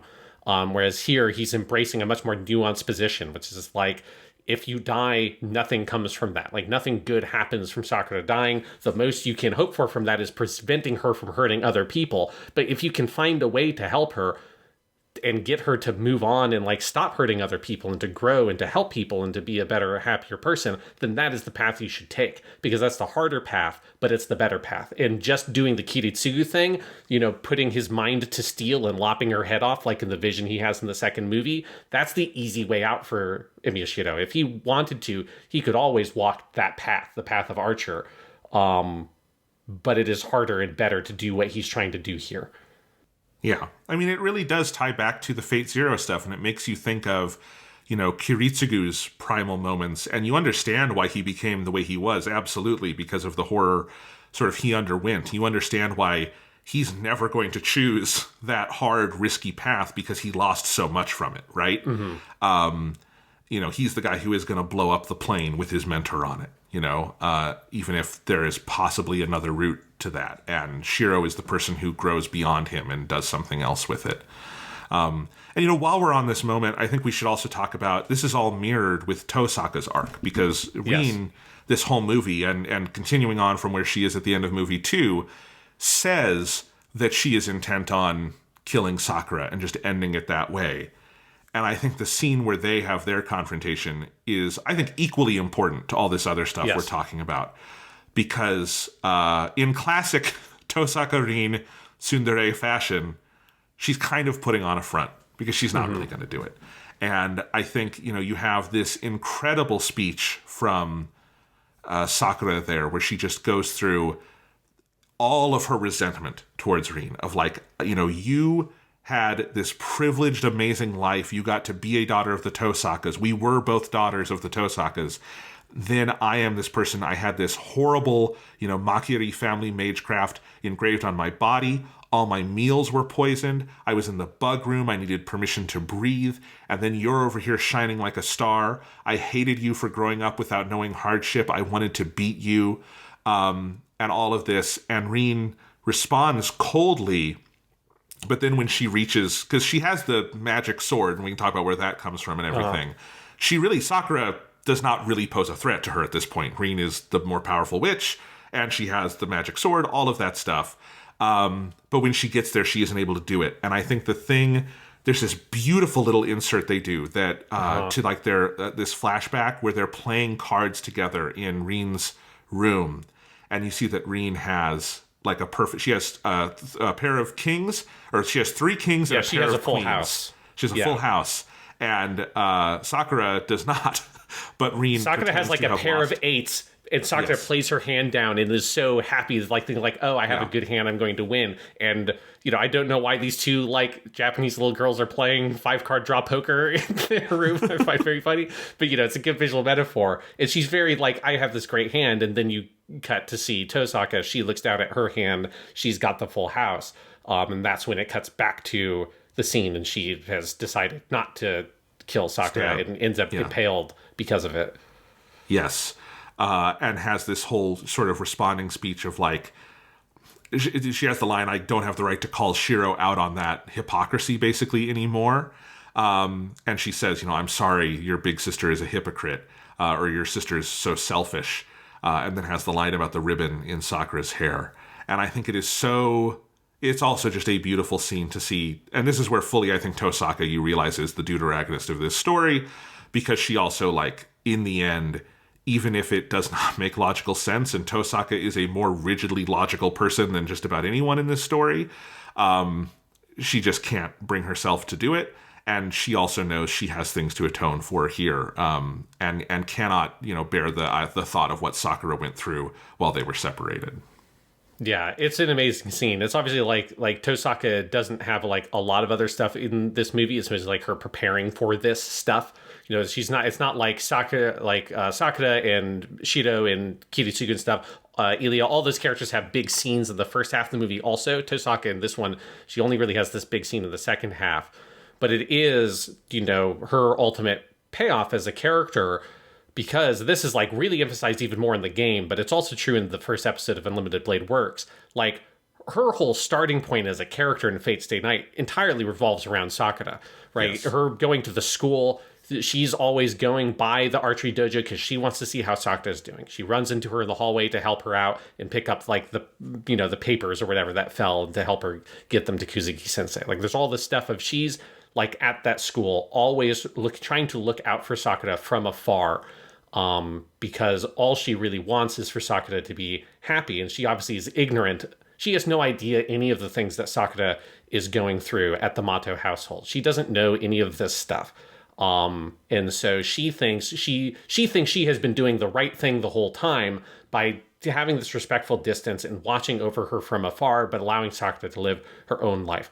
It is the main reason why Tosaka cares about Shirou in the early parts of Fate Stay Night is entirely the Sakura thing. Like, she has her own little moment she had watching him do the high jump or whatever, but really it's the Sakura stuff, right? That's what she says when she sees Emiya Shirou dead on the floor. She says, how can I face her the next day? Like, how can I see her tomorrow? Like, what is this going to do to Sakura? That's why she brings Emiya Shirou back to life. And it was just like the primal moment for him as a character that creates Archer with the pendant and all that stuff. Like, all of it really comes from Tosaka wanting Sakura to be happy. And, her whole relationship with Shirou is really defined by Shirou being able to outwardly be the kind of person that Tosaka is inside, but she can't let other people know, right? She has to, on the outside, be the cold, intelligent, unthinking, unfeeling mage that is willing to murder a person for the sake of, like, the rules of magecraft and all that kind of stuff, when in reality, she is not that kind of person at all. She is just as soft. She has just as much of a sense of sort of what is right and wrong, what is just and what is unjust, and wanting to see people be happy and see people be rewarded for their effort and all that kind of stuff. That is really in her heart of hearts who she is as a person. She just doesn't know how to show it. And so, yeah, it coming down here to her being pushed to this ultimate extreme by Sakura, where Tosaka needs to put on the hardest front possible. So she has that line when Sakura has her whole big speech, and then just says, yeah, so what? Like, you're not hurt anymore, right? Yeah, I get, like, it sucked for you in the past, but now you're fine. Like, you killed them. Like, why are you still doing this? Like, and she says, I'm an insensitive person. There's not much I can really understand about other people's pain, but there is one thing I can tell you. I've never felt blessed in my life. And that's what sets Sakura off. Because, of course, all of that is true, right? Like, everyone has their own hardships. Nobody goes through life 100% always thinking that other people have it worse, therefore I should be happy. Life is hard for everybody. I don't care who the fuck you are and what kind of life you live. Like, all that stuff is going to be relative to your experiences. And so Tosaka is putting on that front, and that's, like, reasonable, and that is true to a certain extent. But of course, in her heart of hearts, she does know, right? She does know that she can't possibly kill Sakura. She knows that what Sakura went through is too harsh, is too cruel. Tosaka loves her too much, and Tosaka does know that, like, she has been played the better hand by life. And it would be so cruel to take this last thing from Sakura, her life from her as well. I just think, yeah, that, like, how all of those ideas and those themes and those character things that have been building up across the other storylines from the previous arc comes to a head here, and is the thing that pulls Sakura out of the funk, right? By the time Shirou gets to her, the light is in her eyes again, right? This is for most of this ending for this movie, Dark Sakura has no highlights in her eyes. Her eyes are blank. And then after this happens with Tosaka is when the highlights come back and she looks like Sakura again. And that's the person that Shirou finds. So, like, I think, like, Tosaka's sacrifice brings Sakura back and makes her kind of like a human again, brings her back into her body, which puts her in a position where Shirou is able to bring her over that final line and get her to accept that what she needs to do is live, not to die.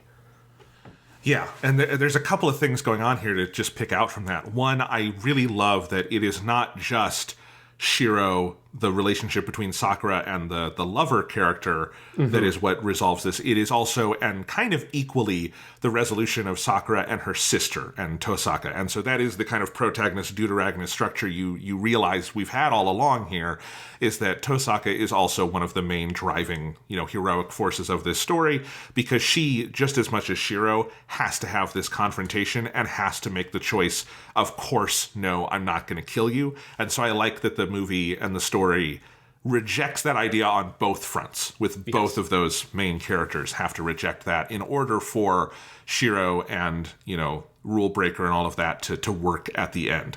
In a mechanical sense, like mechanical narrative exposition sense, what frees Sakura is Rule Breaker. What in a thematic, obviously in character sense, it is that Tosaka and Shirou both do this thing with her and for her at the end, right? Yeah, and so also just Kano Ueda, this is her best work in the Fate animes, at least, is I think in this scene with Sakura, both the put upon coldness she does, and then when she melts, and I feel like you have just as you have kind of the truest, rawest Shirou, I think you have the truest, rawest Tosaka here, which is she's a big ol' softy on the inside, which we know from Unlimited Blade Works, but this is an even more vulnerable version of her because she, thinks she's dying.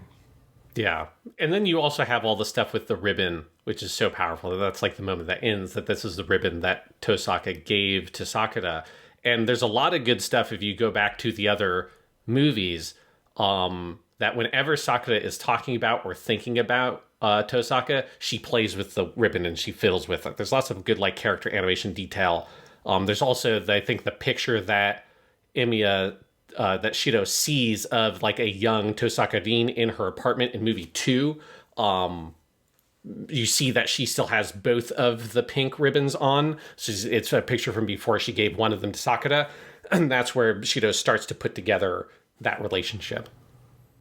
I also just fucking adore in the epilogue or the ending section where you have this beautiful series of images. It's like this very gentle montage of Sakura and Rin walking down the street together, but it's over time. And these images, it's all going right to left, this long pan, but it's a series of images that kind of melt into each other. So you get this sense that this is day by day, they're having these walks together. And she talks about, I want to take back those 11 years we spent apart. So now I walk with her now that our time has resumed.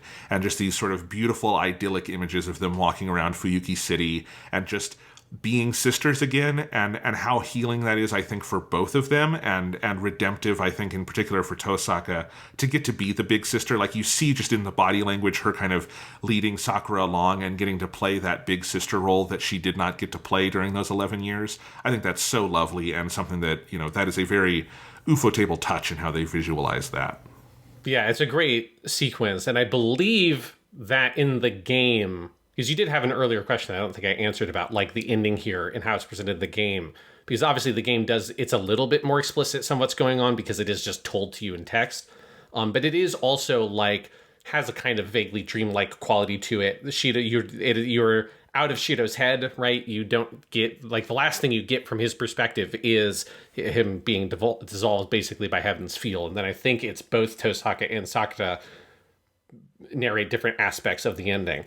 But yes, so them traveling the world together, because I think it is also that they're traveling the world. So they end up in America and Russia, and they're trying to find some way to bring Shirou back. So it's they're traveling the world looking for something that can do this for Shirou and kind of bring him back. This one person that also kind of connects them, right? It's one of the ways you can see the relationships in Fate is that the thing that it is this trio of characters ultimately, because the thing that connects Tosaka and Shirou together is that relationship with Sakura. But in many ways, the thing that connects Tosaka and Sakura together in the modern day setting that reunites them is this shared relationship with Shirou, that both of these sisters have this kind of crush on him. Both these sisters have this kind of have this different relationship with him. Sakura at the school, Tosaka with the magecraft when the Holy Grail War starts.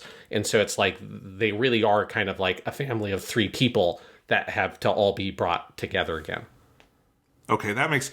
I guess I did not pick up on the traveling the world thing because it is obviously not, explicitly said in the movie. It makes sense now that I look at the images. This obviously is not all in one city. We actually see some Cyrillic now that I'm looking at some of some like Russian writing. So that does make more sense. But because you also have like implications that Tosaka is gone for certain stretches of time and comes back, and the movie is, we'll get to this I think when we'll save the epilogue a little bit for the end, but there is this intentionally off-putting dreamlike quality to it, so we can talk about that in a bit. But what did we kind of skip over as we were we jumped to the end again, because I think magnetically we're kind of pulled there by all of this. Can we talk about Ryder's role in the story and what an awesome character she turns out to be? Yeah, Ryder's awesome. Like, they do end up cutting some of her... It makes sense. It's like, I don't think there's a space for it in the movie, but they do end up cutting some of, like, the specific flashback stuff. You get some stuff with Ryder, kind of like you got with Medea/Castor in Unlimited Blade Works, where they explain more of, like, her history as a historical figure, because, of course, Ryder is Medusa. But one of the things with Medusa is, I think, a lesser-known aspect of the Medusa myth is that in earlier versions of the myth, she was not always a monster. Like, the thing that people understand about Medusa is, like, she's a monster lady with snakes in her hair. She has, like, the eyes that can petrify whatever they look at. She gets her head cut off by a Greek hero, Perseus. Like, that's maybe about the most of, like, the average person would basically know about the Medusa myth. But early versions of the myth, she is like a very beautiful woman who is cursed by the gods, and she has two sisters, Euryale and Stheno. And she is ultimately cursed by the gods, I think because of her beauty. That's slowly what turns her into a monster. And she ends up also killing her two sisters, Euryale and Stheno, and she ends up isolated on the island she's on, where heroes come to try to kill her, and she petrifies all the heroes, and the only one that defeats her is Perseus, because he's got the polished shield he uses as a mirror. But this idea that Medusa, like Medea, was not born a monster, that she was like a good person, that was kind of twisted and corrupted by these forces, these divine forces outside of her control, that ended up turning her into this monster. And so that's the reason why the Medusa/Ryder you see in Fate Stay Night here, she doesn't have the snakes in her hair. This is what she looked like before she turned into a monster. And so her whole story, right, is a parallel for what's happening to Sakura, that she doesn't want for it to happen to Sakura what happened to her, to be turned into a monster, to kill the people that you love, like she killed her sisters, and to be trapped and isolated alone with nothing for you in the world. And like, that is why Medusa has this incredibly powerful bond with Sakura, because the only thing she wants is she wants Sakura to have a future that's different than what Medusa had for herself.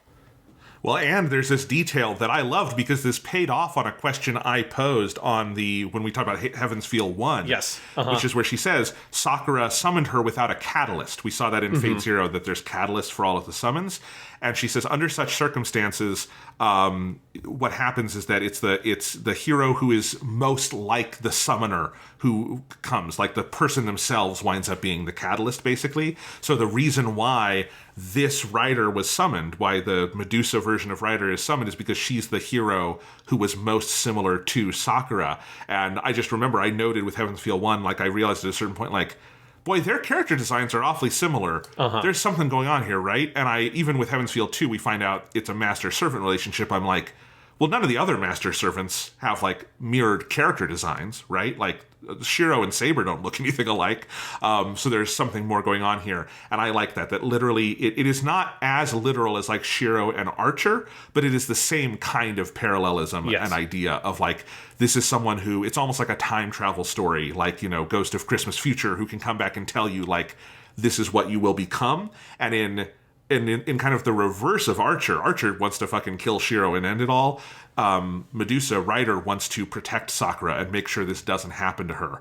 And I really love that. I think that's a really cool part of the story. I think it makes her and Shirou have a really kind of warm relationship in the end of this. I like that they are just fully on board with each other. Like Ryder has that moment where she comes with the chains out, ready to kill if she has to, and Shirou's like, no, we have the exact same goal here. And she's like, all right. And they become friends, basically. And it's really cool. It's a great performance. It's obviously a great character design. Her in action is one of the best servants just for action scenes, because of that fucking chain. It's great. And we finally understand why she is Ryder, because she does get her horse at the very end of the fight with Saber. So it's great. Yes, I do love that there's something very, like, a weird irony that she has Pegasus as her noble phantasm, because it is so. And you do see this also in the Fate route. So like it is more, you understand why she's Rider for most of the game. I do find it funny that like you have no idea why the fuck is she Rider. Like what does she ride? Right. But the reason why it's Pegasus, again, this is just kind of ironic because it's not because Medusa doesn't ride Pegasus in the myths. Pegasus is born from the blood shed from Medusa's severed head mixing with the ocean, and from the froth comes Pegasus because Poseidon is the god of horses. And so that's where Pegasus comes from. So I think in the logic of fate, it makes sense that like Pegasus conceptually is tied with Medusa. Therefore, in the collective unconscious, in the throne of heroes, these two concepts can be shared. And therefore, when she is summoned as a hero, she has access to Pegasus. The thing I don't understand is why they call it Bellerophon, which is the name of the hero in Greek mythology that typically rides Pegasus. And they don't just call the noble phantasm Pegasus. That has always been a mystery to me. Other than that, Bellerophon sounds really cool, so it's a cool thing to yell. Or maybe they don't want everyone to just think of Saint Seiya, you know, with like the Pegasus, like meteor punch and all that shit from that series. And maybe that's why they don't want the special move to just be called Pegasus. But regardless of like kind of the weirdness of the naming of it, how they animate that in this movie when Pegasus comes out and like the horse comes out first and then the wings shoot out and then it's like a fucking... It is like a meteor, like a comet, just barreling into Saber Altar. It's such a beautiful way to like depict that noble phantasm, and like it really sells the majesty of Pegasus, which is just, you know, one of the most iconic mythical creatures in all of mythology, and also one of, I think, like the most kind of like beautiful images for a mythical creature is this like horse with angelic wings, and seeing Rider.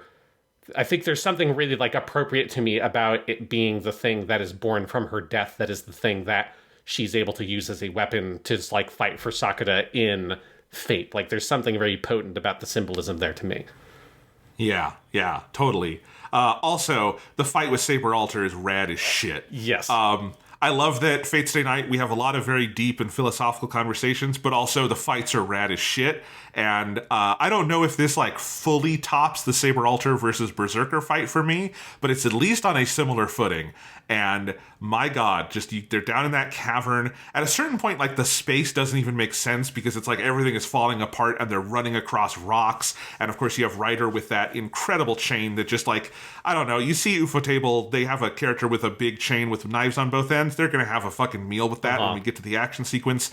They absolutely do. And then ending with the thing we have not seen yet, which is someone successfully standing up to Excalibur. It is the fucking baddest ass shit ever. Oh my God. Yeah, it's really amazing. The thing that they're able to do with Rider is like the speed of her, right? That's the thing that it's both that and her petrification eyes that allows her to get this kind of advantage on Saber Altar for some of the fight.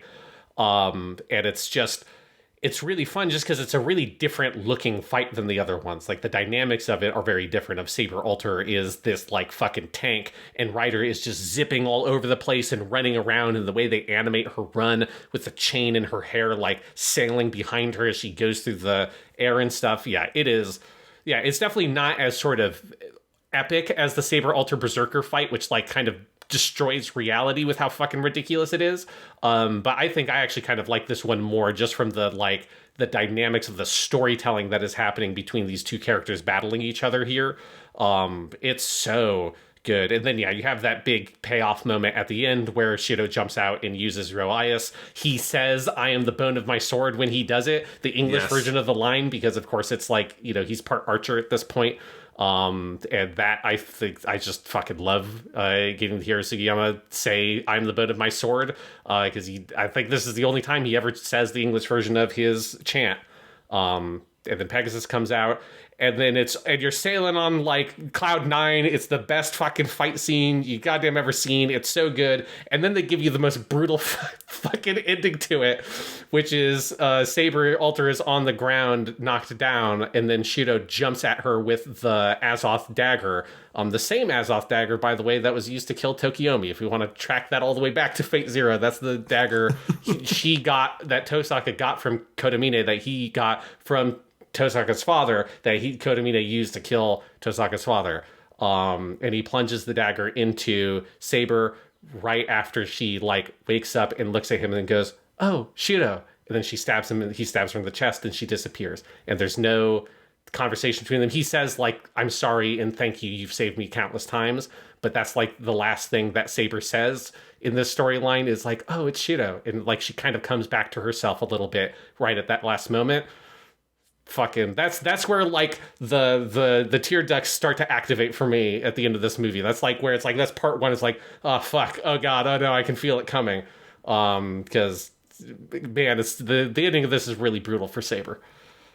It's brutal for Saber, but at the same time it feels like thematically so appropriate Yes. that for Shirou to have the full version of his future, there is a certain aspect of having to put the protector figure aside, right?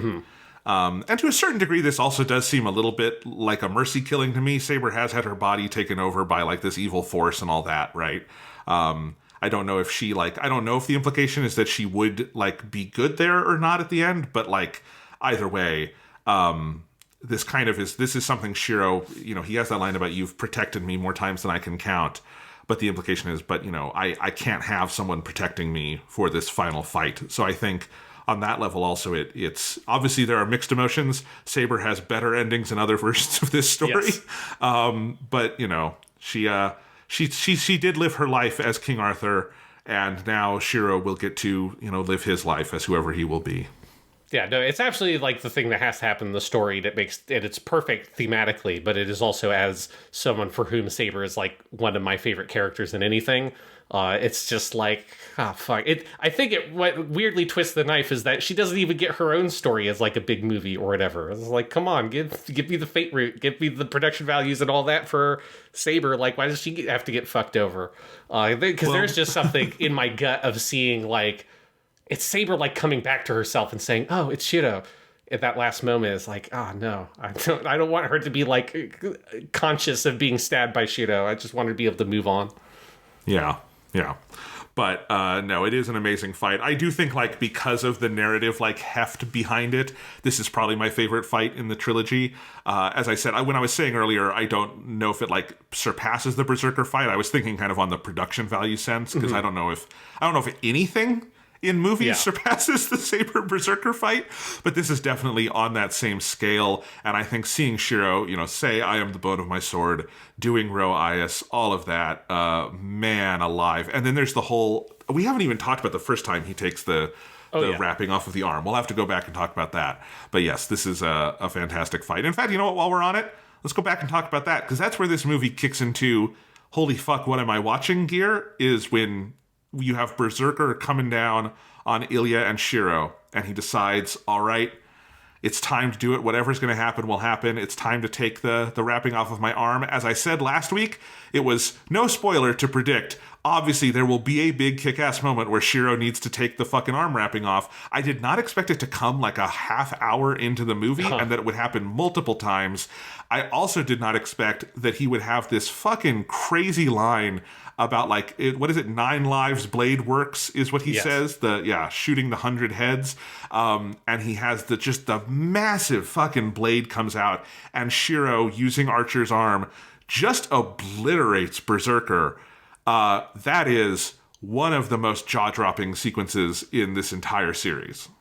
Yeah, that whole scene, because this is like it's like right after all the shit with Kotomine Kide happens, and they cut back to Shirou and Ilya, who have like hidden in that crevice. I think it's the crevice made by Excalibur from the previous fight. You know, that forest has seen some fucking shit over the course of the Heavens Feel story. And yeah, you have this conversation between Shirou and Ilya, where it's, Shirou's like, "Hey, like, you called me big brother, so I'm going to be a brother to you," and a brother has to protect his little sister. And Ilya has this really heart-wrenching line where she says, like, "Why do all these things have to happen to you? You've never done anything wrong." And Shirou says, "It's like, no, I'm not a saint. Like, I have done things wrong." But we look at it as like, "No, you are a perfect little boy, Shirou. You shouldn't have to go through all this horse shit. This is like, it's really bullshit for you." He's like, I'm really with Ilya's side at that point. It's like, why do you have to go through all this shit, man? Like, you're a good boy.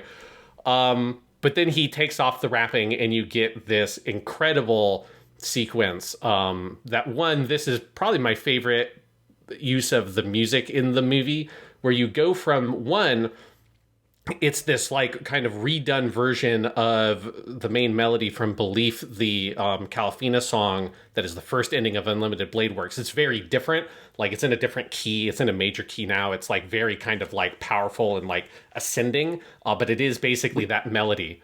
Well, we talked about you got another version of it in the second movie when he is walking past Archer after he has decided to protect Sakura.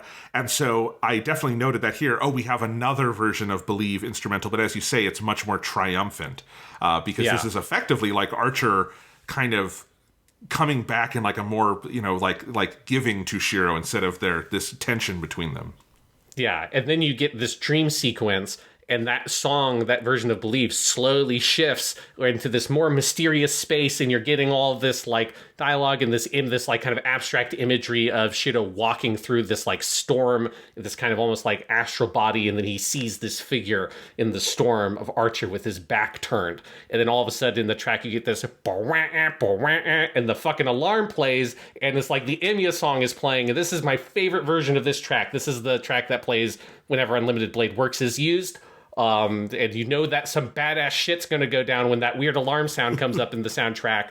This version also has this gorgeous counter melody played on fucking violins that underscores everything, and this good electric guitar part. But the Emiya song starts playing, and the storm clears, and you're in this like big empty field that kind of looks like a more like sort of peaceful version of the field from Unlimited Blade Works. Archer turns to Shirou, says, "Can you keep up with me?" This is where you get one of my favorite line deliveries from Sugiyama as Shirou, where he says, "Tsuite koreru ka jane," like, keep up with me, my ass. And he runs through Archer, past Archer, and he says, "Temei no hou koso, tsuite kiagare," like, you keep the fuck up with me. And he races right past him and jumps off the cliff on the other side, and you get this beautiful shot that like tracks back out from Archer, close up on Archer, where you see him alone in this field with this like smile on his face as he sees Shirou run past him and go to the point that Archer was never able to get to. And that's when Shirou stands in front of Berserker in reality, has his vision of like, he visualizes summoning the sword as loading and firing a gun. He says trigger off, and then he summons the blade of Hercules because before that he says trace on. He looks at Hercules and is able to like sort of analyze Hercules in his entirety. And so you get this series of images of Hercules' labors, and then the sort of primal moment for Hercules, which is him cradling his dead children and his dead wife that he was tricked by Hera into killing. Which is also obviously important for like the symbolism with Ilia. And so he's able to sort of understand and trace and understand the composition of Hercules as a heroic spirit. And that's what allows him to summon Nine Lives Blade Works, which is the sword of Hercules, and kill him. And it's just like, fucking, it's one of my favorite moments in the visual novel. It's probably my favorite action beat in the visual novel because it's fucking just amazing. And it's one of my favorite scenes in any of the animated adaptations as well. I think the way the music, the visuals, the storytelling, everything comes together in this sequence, it's fucking incredible. I couldn't believe what I was seeing. I wrote the thing that I think for both of us, like, makes it is when the Emiya theme comes in, that song. And I wrote that it starts out as like this gnarly, almost techno version of the track, and then it builds into this massive orchestral version, as you said, with like the counter melody and everything. It's just stunning. It is like this movie is good in lots of moments at just building fucking hype, and this is like the most hype moment of the entire trilogy to me, because Berserker is like the most indestructible of these. You know, he literally can be destroyed several times over. You've seen Saber Alter do this to him. Like, he is just a fucking, you would never expect that Shirou would go toe-to-toe with this guy. Even, I think, at the end of Unlimited Blade Works, he's got the right matchup for Gilgamesh, but not necessarily for Berserker, right? And then you have him here just go to town on him, with having told Archer, like, fuck your, keep up with me, you keep up with me, and surpassing Archer sort of in every way. Oh my God, it's beautiful. Yeah, because specifically, this is obviously something you understand, they get more, like literally explained to you in the visual novel. But the thing he does in being able to summon this sword just by looking at and analyzing Heracles, like, that is a thing that Archer could not do, right? Like, Archer can't like Archer needs to analyze the actual weapon. Like what Shirou in many ways is summoning is like the embodiment, like he's summoning the noble phantasm of Heracles. It's then also like why he's then able to do this similar thing with the jeweled sword of what the fuck is his name? Azeroth is not his name. That's from World of Warcraft. Zelrich, that's his name. Yes. And so he has kind of like pushed this different version of his skills and his abilities further than what Archer was able to do.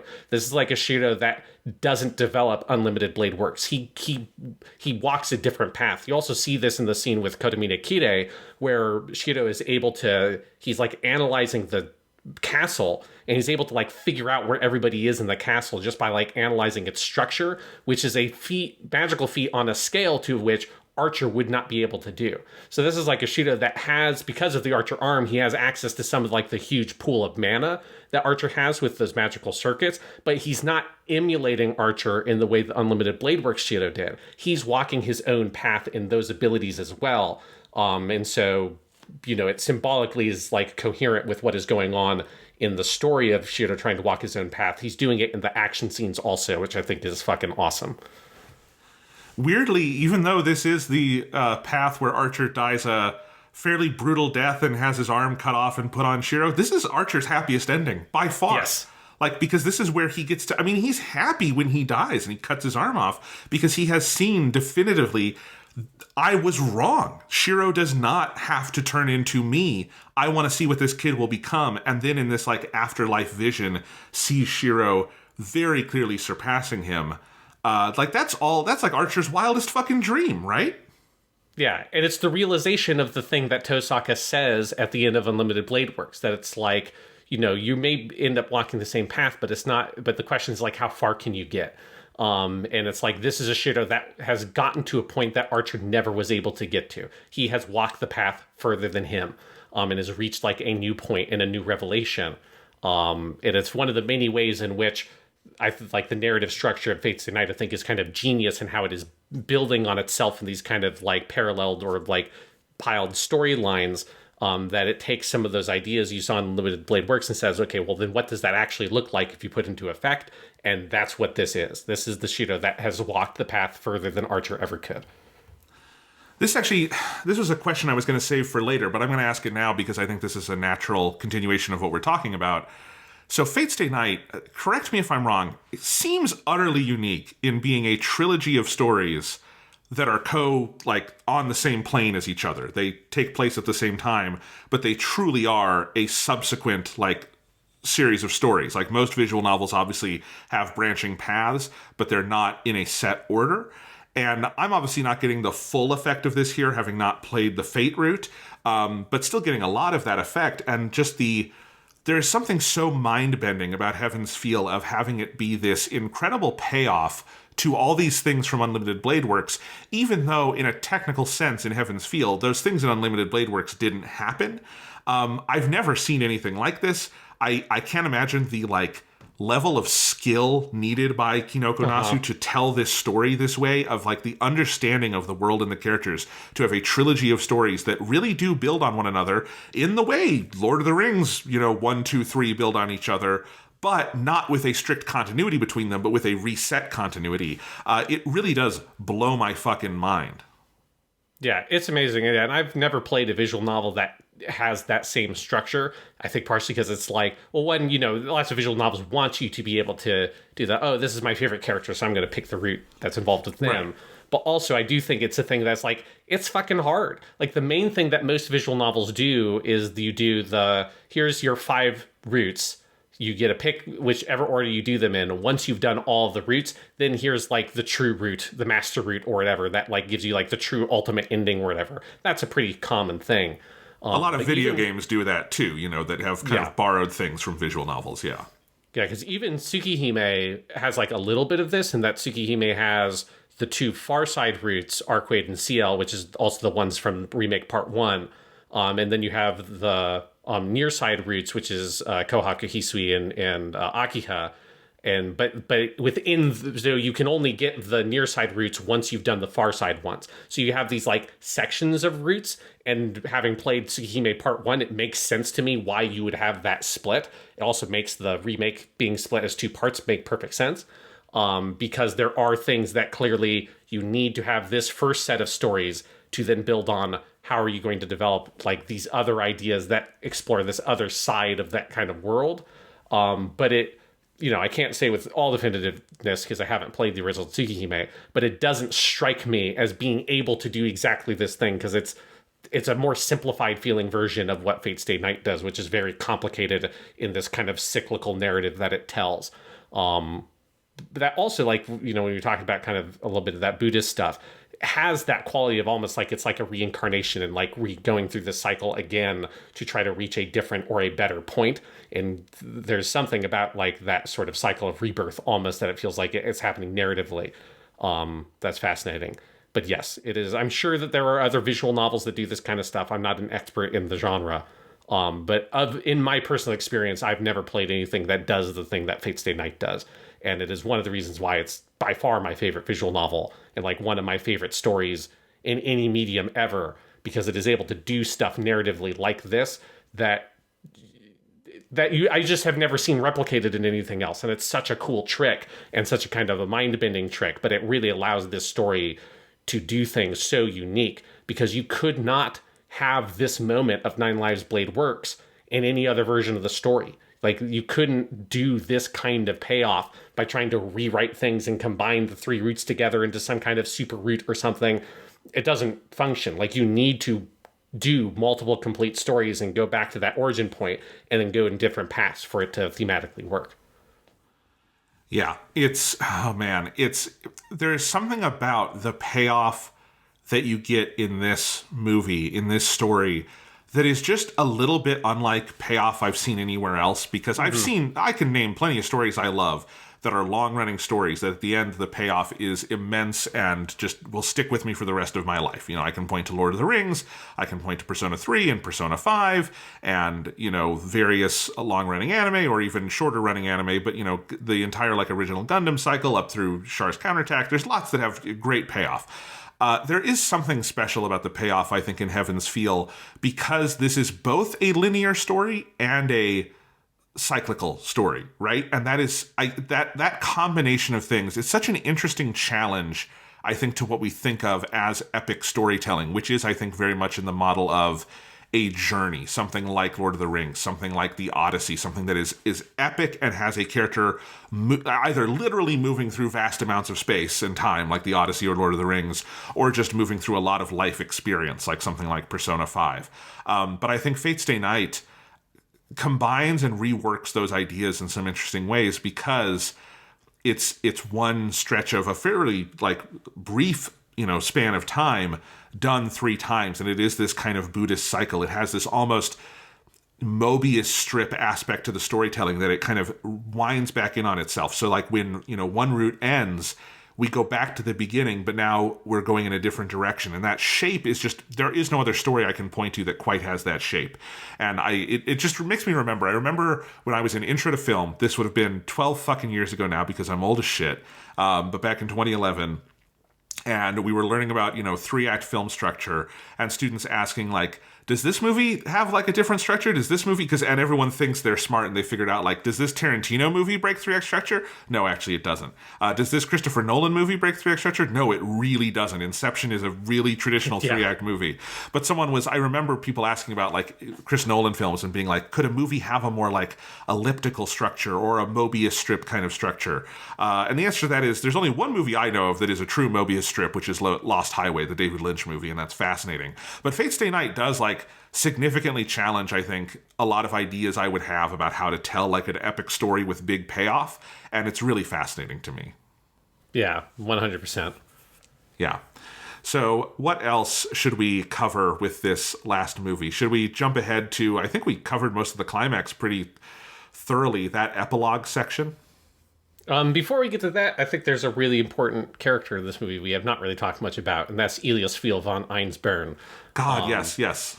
Because this is for me, this is like Ilya's big moment is this movie, and there's like... I thought you were going to say, this is Ilya's big movie, and I'm like, that would be a very funny alternate name for this movie. Like, Piglet's big movie is a real Winnie the Pooh movie. Ilya's big movie. Yeah, but this is her payoff as a character, right? In many ways, it's one of the other areas where we're like paying off stuff from Fate Zero in the anime version, right? Because we met her as a little girl. We have known Ilya as an audience for a lot longer than we knew Shirou.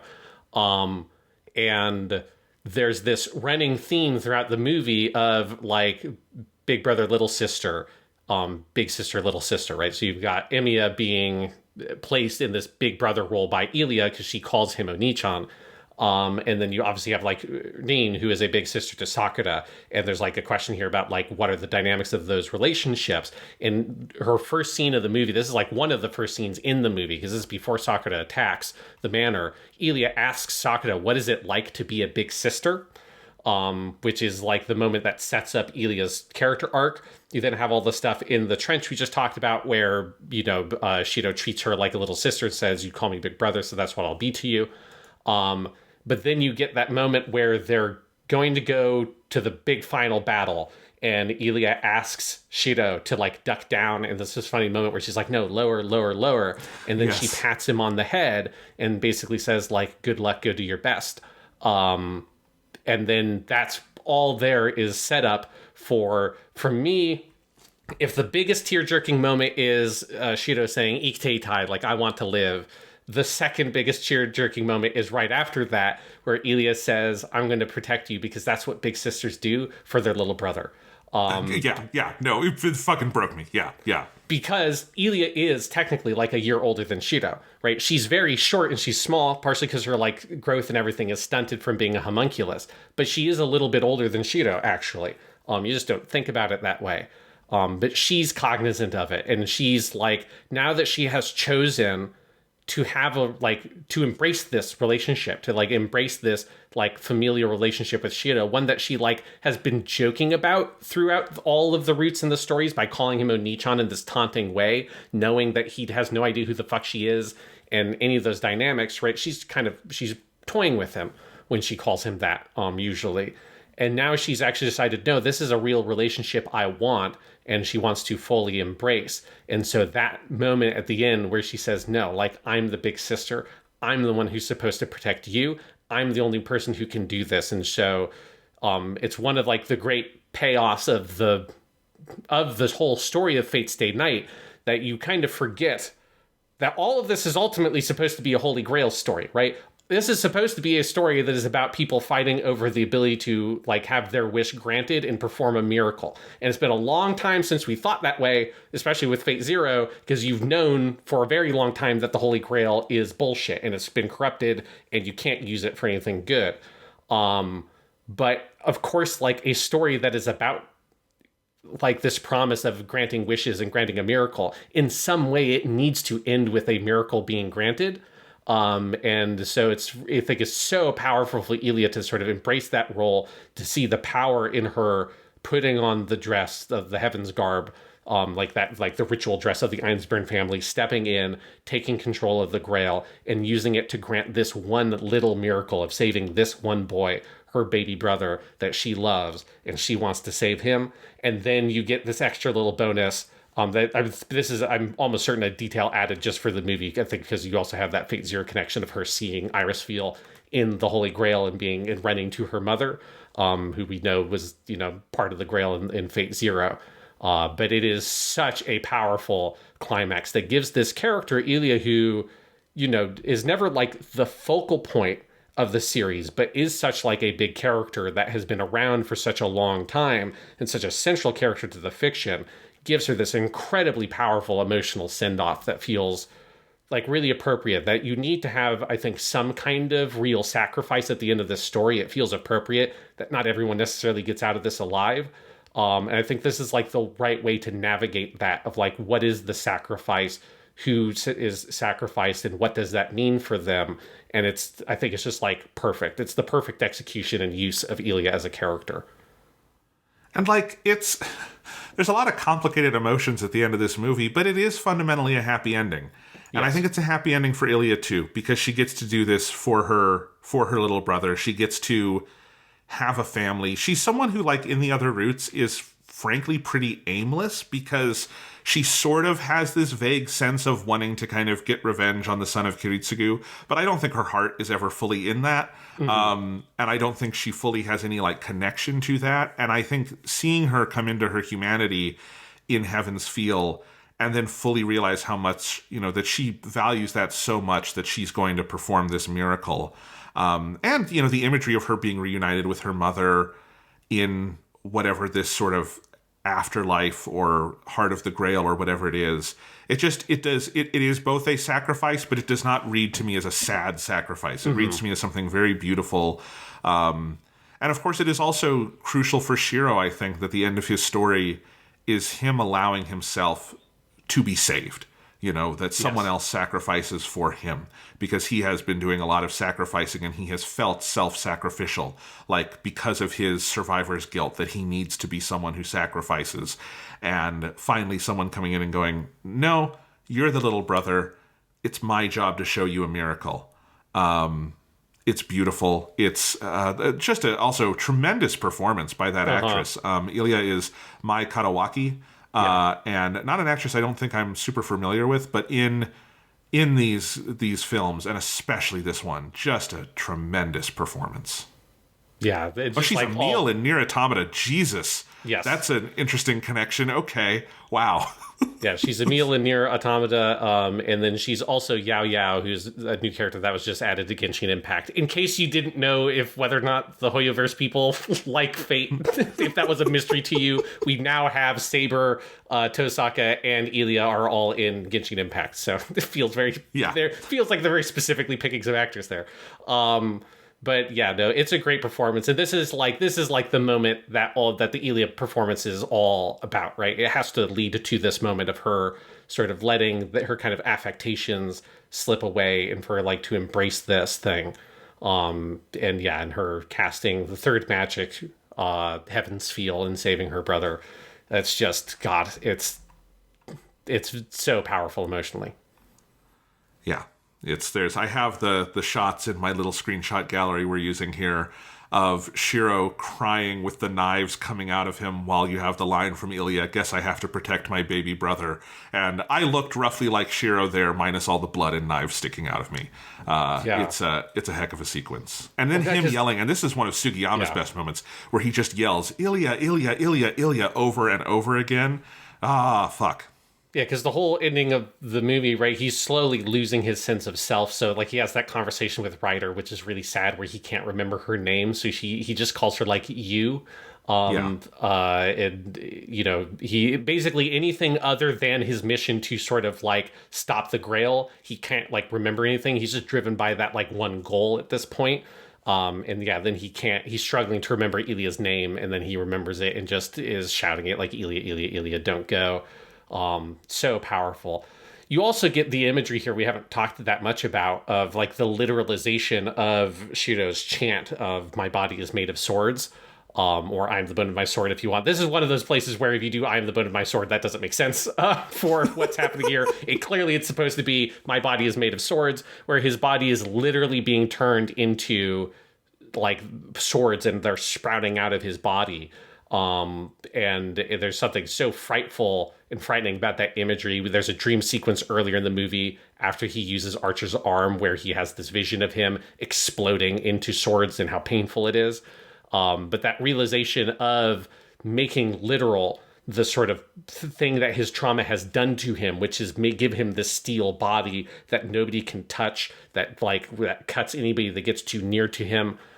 Because of this sort of like dangerous and reckless life that he's living, kind of like not understanding what he's doing and the risk he's putting himself and others in, and making that real through this is what has happened to your body. Like, this is what your trauma has done to you, and him having to, the miracle being to like rid himself of all of that. It's just such a potent visual piece of symbolism, that's executed so effectively in the movie, because you just get those little hints of it getting worse and worse. Like he blocks one of Sakura's like big attacks or whatever with his arm, and you just have this like metal sound of the thing shearing off of his arm, and Shirou looks at his arm, is like, what the fuck? what the fuck just happened? Because clearly that thing should have probably lopped his arm off, but it hit it like it was like striking a tank or something. And as he's fighting Kotomine Kirei, like none of those punches really work because Kirei's just punching a steel fucking wall at a certain point. And it's a really powerful piece of symbolism and visual metaphor, I think. Yeah, absolutely. It's also a detail that I think another thing that probably helped this being a movie is that looks like a kind of character design that would be tremendously difficult to draw on a TV budget. Yes. Because it kind of makes me think of like in Demon Slayer, you've got Inosuke's sword on the TV show versus Inosuke's sword in Mugen Train, where and the manga, where Inosuke's sword in the show, they kind of had to standardize a little bit so that all the like little like things he's kind of lopped out of it, all the gaps are a little more standard. And in the manga, it's drawn much more like he took a fucking rock and hit the sword. And so it isn't until the movie that they were able to kind of draw it like that because they had a movie timetable and budget. And it's like, the thing with the swords coming out of him, that would be so fucking hard if you had to do this in, I mean, I guess it would only be one episode, but it's still, there's just something about that reads movie to me. Yes, it's a very, complicated, like visually complicated character design to try to animate, particularly in the big of a giant fucking fist fight or whatever. Yes. Yeah. It's, but, they clearly put a lot of time and money into this. The series of, because again, we do not get like, you can put it together because we've been told that the heavens feel the third magic is the thing that materializes the soul, and we know that's what Ilya is calling upon. But the way this actually is kind of communicated to us visually, I think, is so fascinating, where you end this whole sequence with Shirou in this like liminal yellow space. His clothes completely disappear. You see all the swords sticking out of his body everywhere. And then the locket, the Tosaka heart locket that saved his life at that one point, rises up and shatters, and then this red, ball that is, I guess, effectively his spirit sort of rises out of that. Shirou's one hand raises up, another hand comes down and grasps his. That looked like that's Archer's hand. It's Archer's, down. It's Archer's arm, yeah. Yeah, and so those two hands clasp, and then they turn into this like blue energy that spirals around, and another kind of shot of energy comes out of that, and this mysterious beam kind of disappears. And then we cut to outside where Ryder and Sakura and Rin, the other two are, unconscious, but Ryder sees this beam of energy, and Sakura wakes up and reaches out and says, "Senpai," and that's where we cut to black. And that's effectively how we're sort of shown the heavens feel magic. It's a really strong set of images.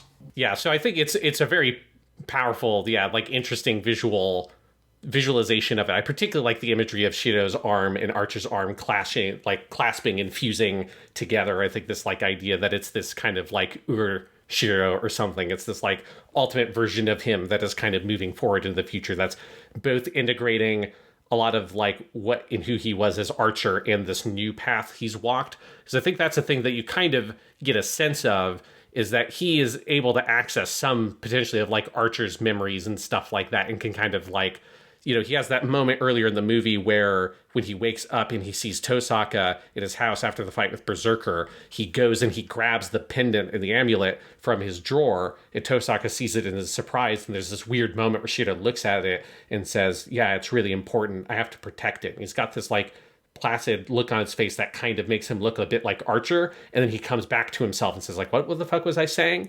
So you get the sense that he is kind of melding together with this other personality. I think that's part of what that's meant to represent there. Yeah, I love that. And then of course we have the epilogue sequence, which we've sort of walked through each step of.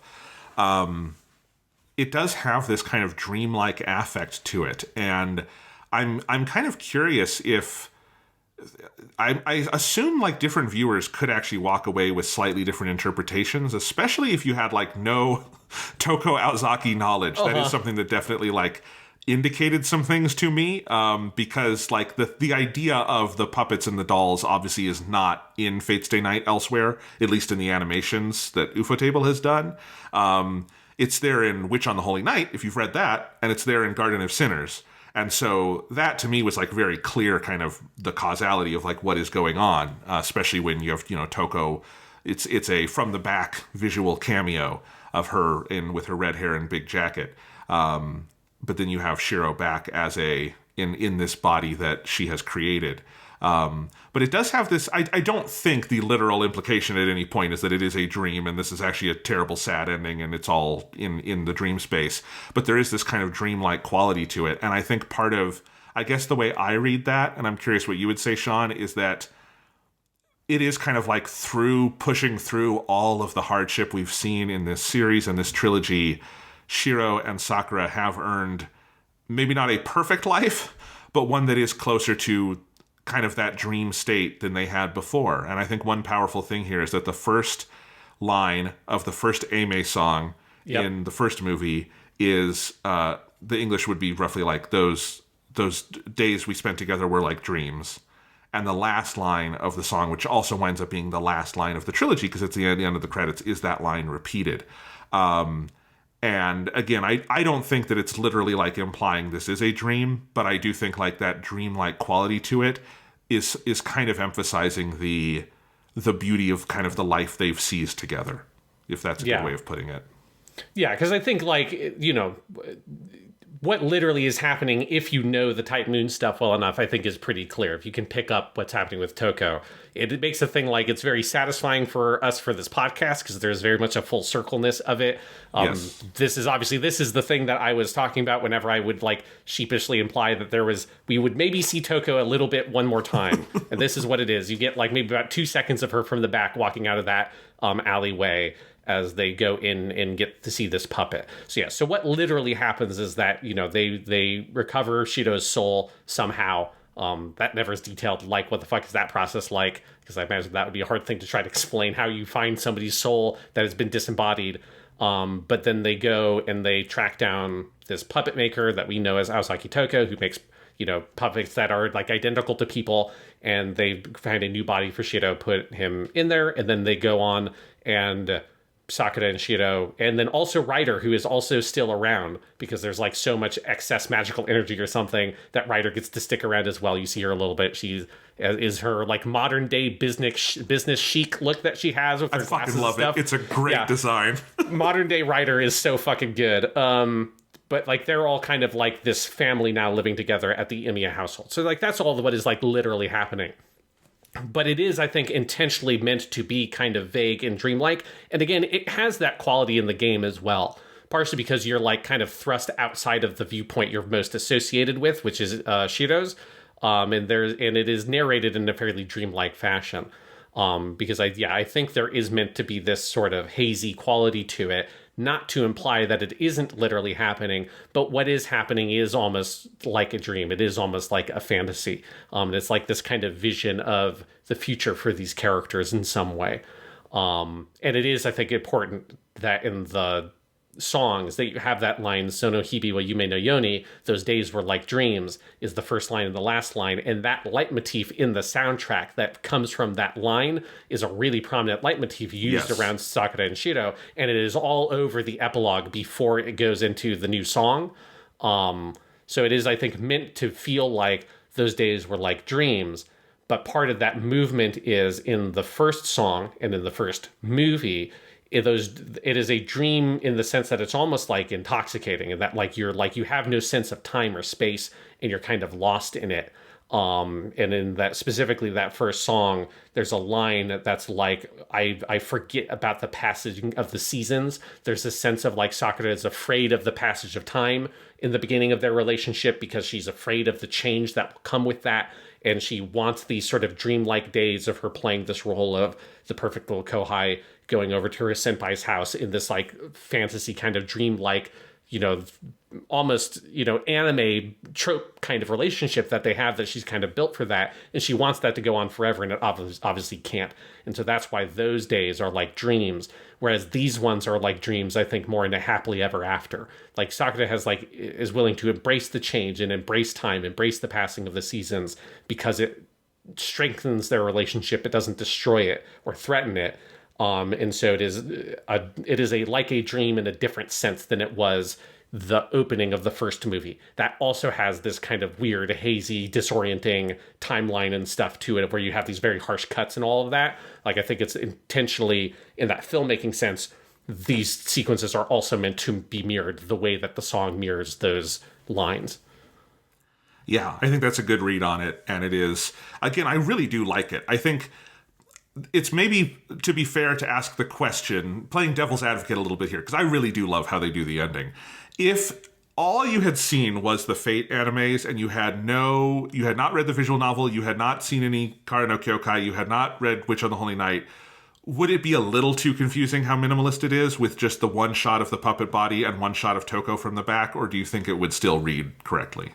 I think it maybe, in that sense, from that perspective, I think you would have a little bit of a hard time putting it together. I think the other thing, though, is that I think you can also read the ending in this symbolic way of, like, whether or not Shirou is literally alive. He is with her in spirit, I think, is another way I've kind of, like, seen people interpret the ending. Again, that's not what we know what is literally happening, but symbolically that is there as well, right? That these kind of, that Sakura and Shirou are together, like they're kind of combined in some ways.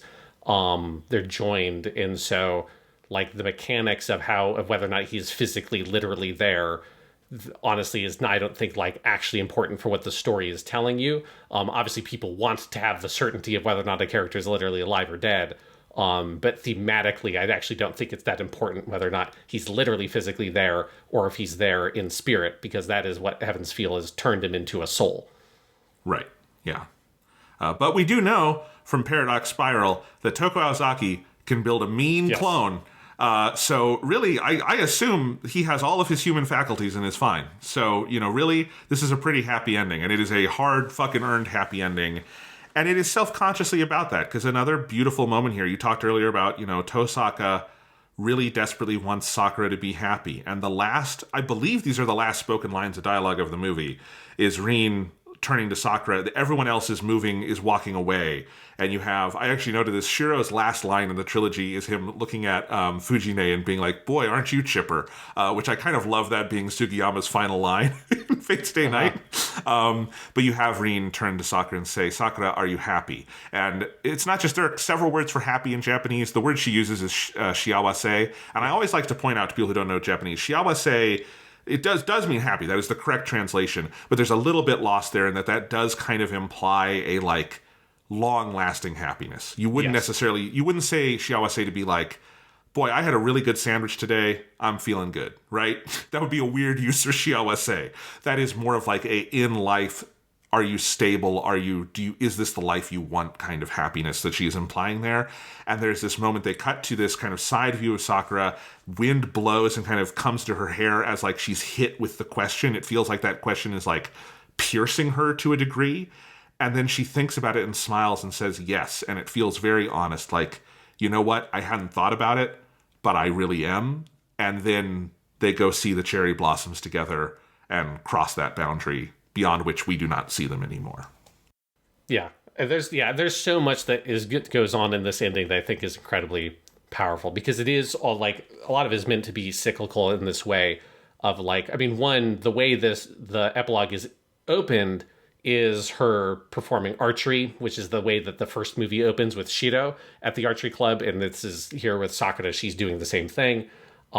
This question of, are you happy, just like to also give a little bit of reference for people with shiawase, this is also the phrasing that is used in that earlier scene we talked about with Kotomine, when they're talking about Kiritsugu, and he says, and this is, like, line can also be read as, like, it's kind of can be used as a sarcastic expression to mean someone that's, like, happy, but you're kind of looking at them like in almost like a moronic way. That's like, oh, how could you be, like, satisfied with this life? Where he says shiawase no otoko is like he was a happy man.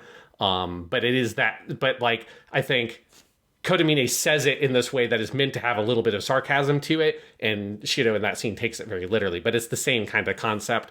It is the same word being used there. And so that's one area where you get, like, sort of a little bit of cyclical stuff, this question of what is it to be happy and trying to be happy in that way with that specific word. And then also what they're doing here at the very ending is they're all going to a Hanami party, which is like a flower viewing party, which that is the thing that I think it's movie 1. It might be in movie 2. It's in movie 2 because it's at the point where Shirou does know what Sakura has done, but is still Right. kind of feeling out what to do. And she has the line about what she wants to do in the future is someday go see her namesake, the Sakura, Yes. in this Hanami festival together. Yeah. Yeah, and so that's what they're doing, is they're fulfilling that promise of they're going to view the cherry blossom petals, and you have, all the characters there, even some of the characters that didn't literally even appear in these movies, but maybe like some of the smaller side characters at the school. Like you have that group of 3 girls that are in the early stuff on Limited Blade Works that are just kind of comic relief, that they're what is the scene that they're like harass Shida or whatever because they think that he's stalking Tosaka at the school or something. Yes. And I like that they throw those side characters in, even though, again, they didn't even appear in these movies. But yeah, there's something about that of we're kind of coming back around to that idea. It is rebirth, also because it is spring, so you get all the symbolism of spring and the passage of the seasons, and we have come back to another spring, and Sakura's name means cherry blossoms, which is, associated with spring. So there's like a lot. I think it's one of the things that adds that kind of dreamlike quality to it, is it is so layered super heavily with very clear, very very heavy, obvious symbolism that gives it this almost kind of unreal aspect to it, because it's so layered with symbolic meaning that it almost feels like you're dissociated from even like a literal reading of it because of how heavy the metaphor is. Right. And I mean, the Sakura in Japan have this, massive, outsized cultural presence, not just in the flower viewing, but as this symbol of death and rebirth and that cycle. Yes. That, they live... Sakura cherry blossoms don't live that long, but when they are there, they are beautiful and vibrant and amazing, and then they go away, but they come back next year. And of course, there's you don't name a character Sakura in anime without some kind of intent behind it. So of course, Sakura is named that for that reason. And just to note, this is also Kinoko Nasu repeating himself again. This is the end of Garden of Sinners also. Yes. Why am I forgetting Kokuto names? And Shiki. Kokuto, yes. Kokuto coming out of... I remember Shiki always. But Kokuto coming out of the hospital and he and Shiki walking away hand in hand through the cherry blossoms. This ends with Shirou and Sakura walking away hand in hand through the cherry blossoms, which on the holy night, it's winter, so there are no cherry blossoms, but it does end with the boy and the girl walking through the forest alone. So it's just this is a way he likes to end stories. Yeah. And I think also you see that his... darkest stories, which at least what we saw this season, I would say Garden of Sinners and Heaven's Feel qualify, end with the happiest endings. They have it's literally idyllic. And I think, I think Nasu himself is a little bit like Tosaka in that he's, sometimes hard on the surface, but is a big old softy underneath, because his story does end with them getting to walk towards a happily ever after with the cherry blossoms. And, I do think it is earned because of the incredible gauntlet it took to get there. I think this is something I think I really respond to in his work that I've seen so far. I do think there is this kind of humanist undercurrent of people are good, and when good people, work hard to be together, they deserve something good. That's a simplistic way to say it, but I do think that's there. Yeah, I think there is a really fundamental positivity that is underneath all the darkness. That is also a thing I really respond to in his work. And one thing that's interesting is, at the point of this recording, I've finished playing through the first part of the Tsukihime remake series, which is the first 2 arcs. And I have not played the original Tsukihime. But I know that in the original Tsukihime, that the 2 story arcs that are in the part of the remake I played so far have pretty bittersweet endings. They're not bad endings, but they're more bittersweet than this. But then they added another ending into the remake that is a much more straightforwardly happy ending. I think some of that ending is feels a little bit extreme, it kind of goes to a little bit of a ridiculous spot in some of the action, but it feels like it needs to be there. It feels like maybe something that Nasu kind of has come to with a style that is important, that these characters, it's the thing that Tosaka says all the time. It's people who work really hard should be rewarded. And I think that's that's a habit of speech that lots of characters in Nasu's fiction say. Tosaka says it all the time. Characters in Kata no Kyokai say it. Shirou says it multiple times. It's this sentiment that it gets expressed multiple times in a lot of his work. I think it's a thing that he probably really believes, because it does feel like that's what happens with his characters. It's if you work really hard and you fight this thing and like you confront yourself and your frailties and all of this, you should be rewarded in the end. And in real life, that doesn't happen all the time, but in fiction, you can have it happen. And like, this is like, it feels like something positive to put out into the world. That it's like, you should be rewarded, and there should be rewards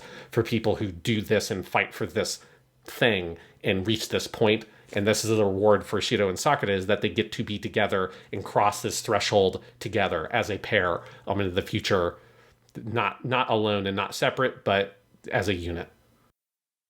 Yeah, I just, as dark as these stories are, and they frequently are very dark, as we've confronted, I just don't think of them in that way, I guess, at a certain point. I don't think of them as, like, I guess I don't think of Kinoko Nasu's world as bleak in the end because of all of that. I do think there is something like none of these shows, with the possible exception of Fate Zero, and even Fate Zero has a little bit of uplift at the very end. It is a tragedy, but it is a tragedy that allows Kiritsugu to have this epilogue with Shirou of moving forward.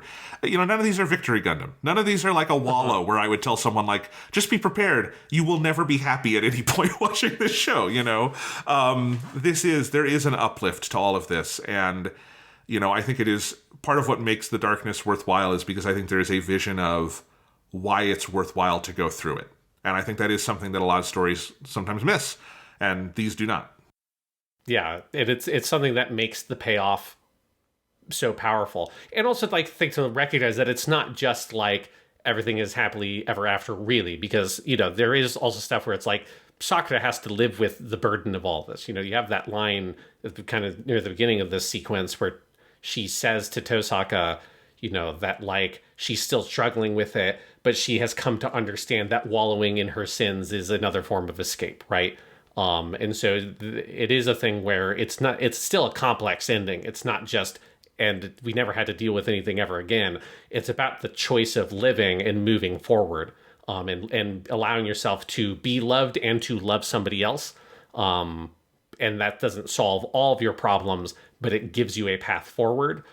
Even if you still have to deal with, the sorrows of life, and both Shirou and Sakura are not ever going to be fully over their traumas, like the things that they've done and the things that have been done to them. Like, you're not ever free of your own past completely, but you can find a way to be happy, and you can find a way to move forward in life. And that's what I think it's all about. Absolutely.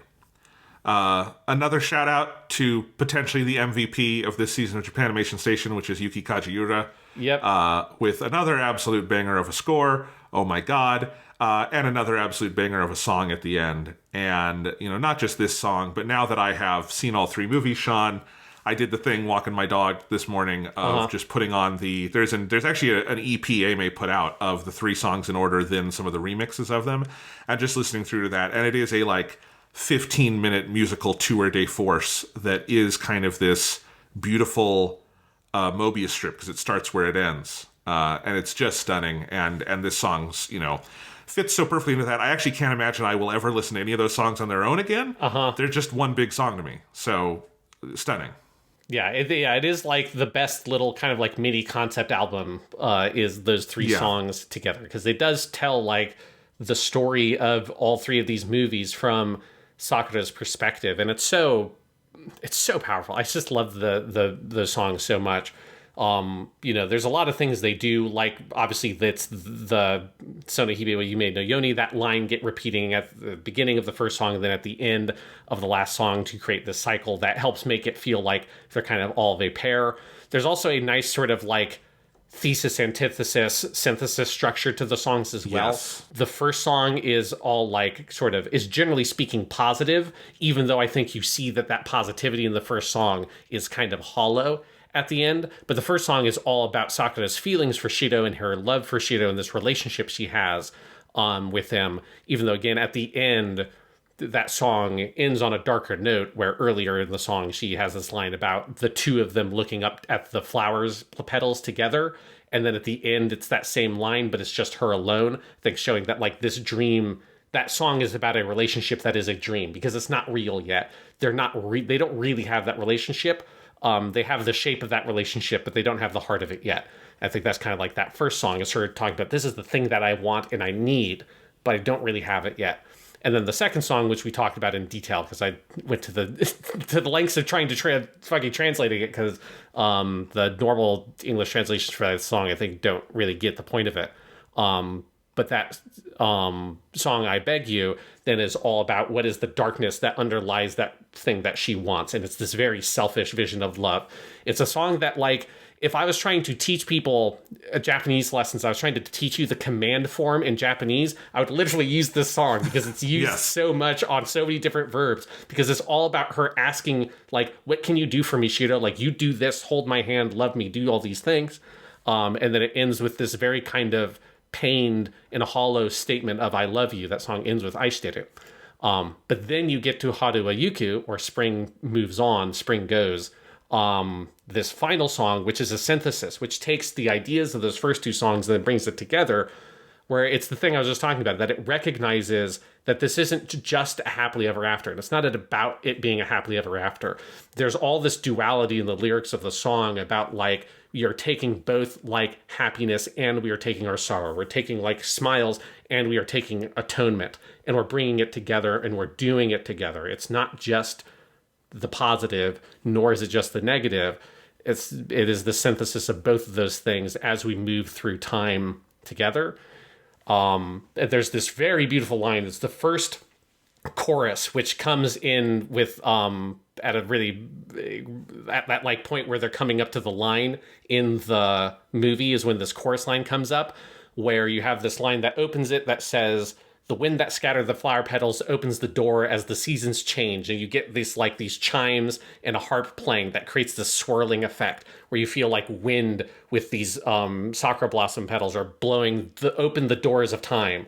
And then you get this line, "Shin shin to furitsumoru toki no naka," like in the falling rain and snow of time, both like in the doors of time, like both happiness and sadness together in both of our hands are melting together, our smiles and our atonement all by your side. And that imagery, I think, is so powerful, of them walking through time together, not hiding from time like in the first song, but embracing it, and everything and all the changes that come with it, and the changing of the seasons being this thing that I feel like you almost kind of experience over the course of the song with the season imagery of the cherry blossoms and the snow and the rain. But for me, the most powerful part of this song is right at the end, where you have this inversion of the final lines from I Beg You, which are all that command form. It's all about what can I do? What can you do for me? Like, do this thing for me, do this thing for me. And you have this series of lines where she says, "Anata no soba ni iru, anata o aishiteru, anata to koku ni iru, anata no soba ni," which is, I will stay by your side, I love you, I am with you, by your side. So it is this, like, it's not just this pained, like, yelping almost the word aishiteru that's at the end of I Beg You. It is this fulsome statement, "Anata o aishiteru," I love you. It's this completed sentence. And it's this notion of, like, anata, you, appearing over and over in the lyrics of the final song, where it is about them doing this together and her recognizing Shirou and the things that they both need from each other.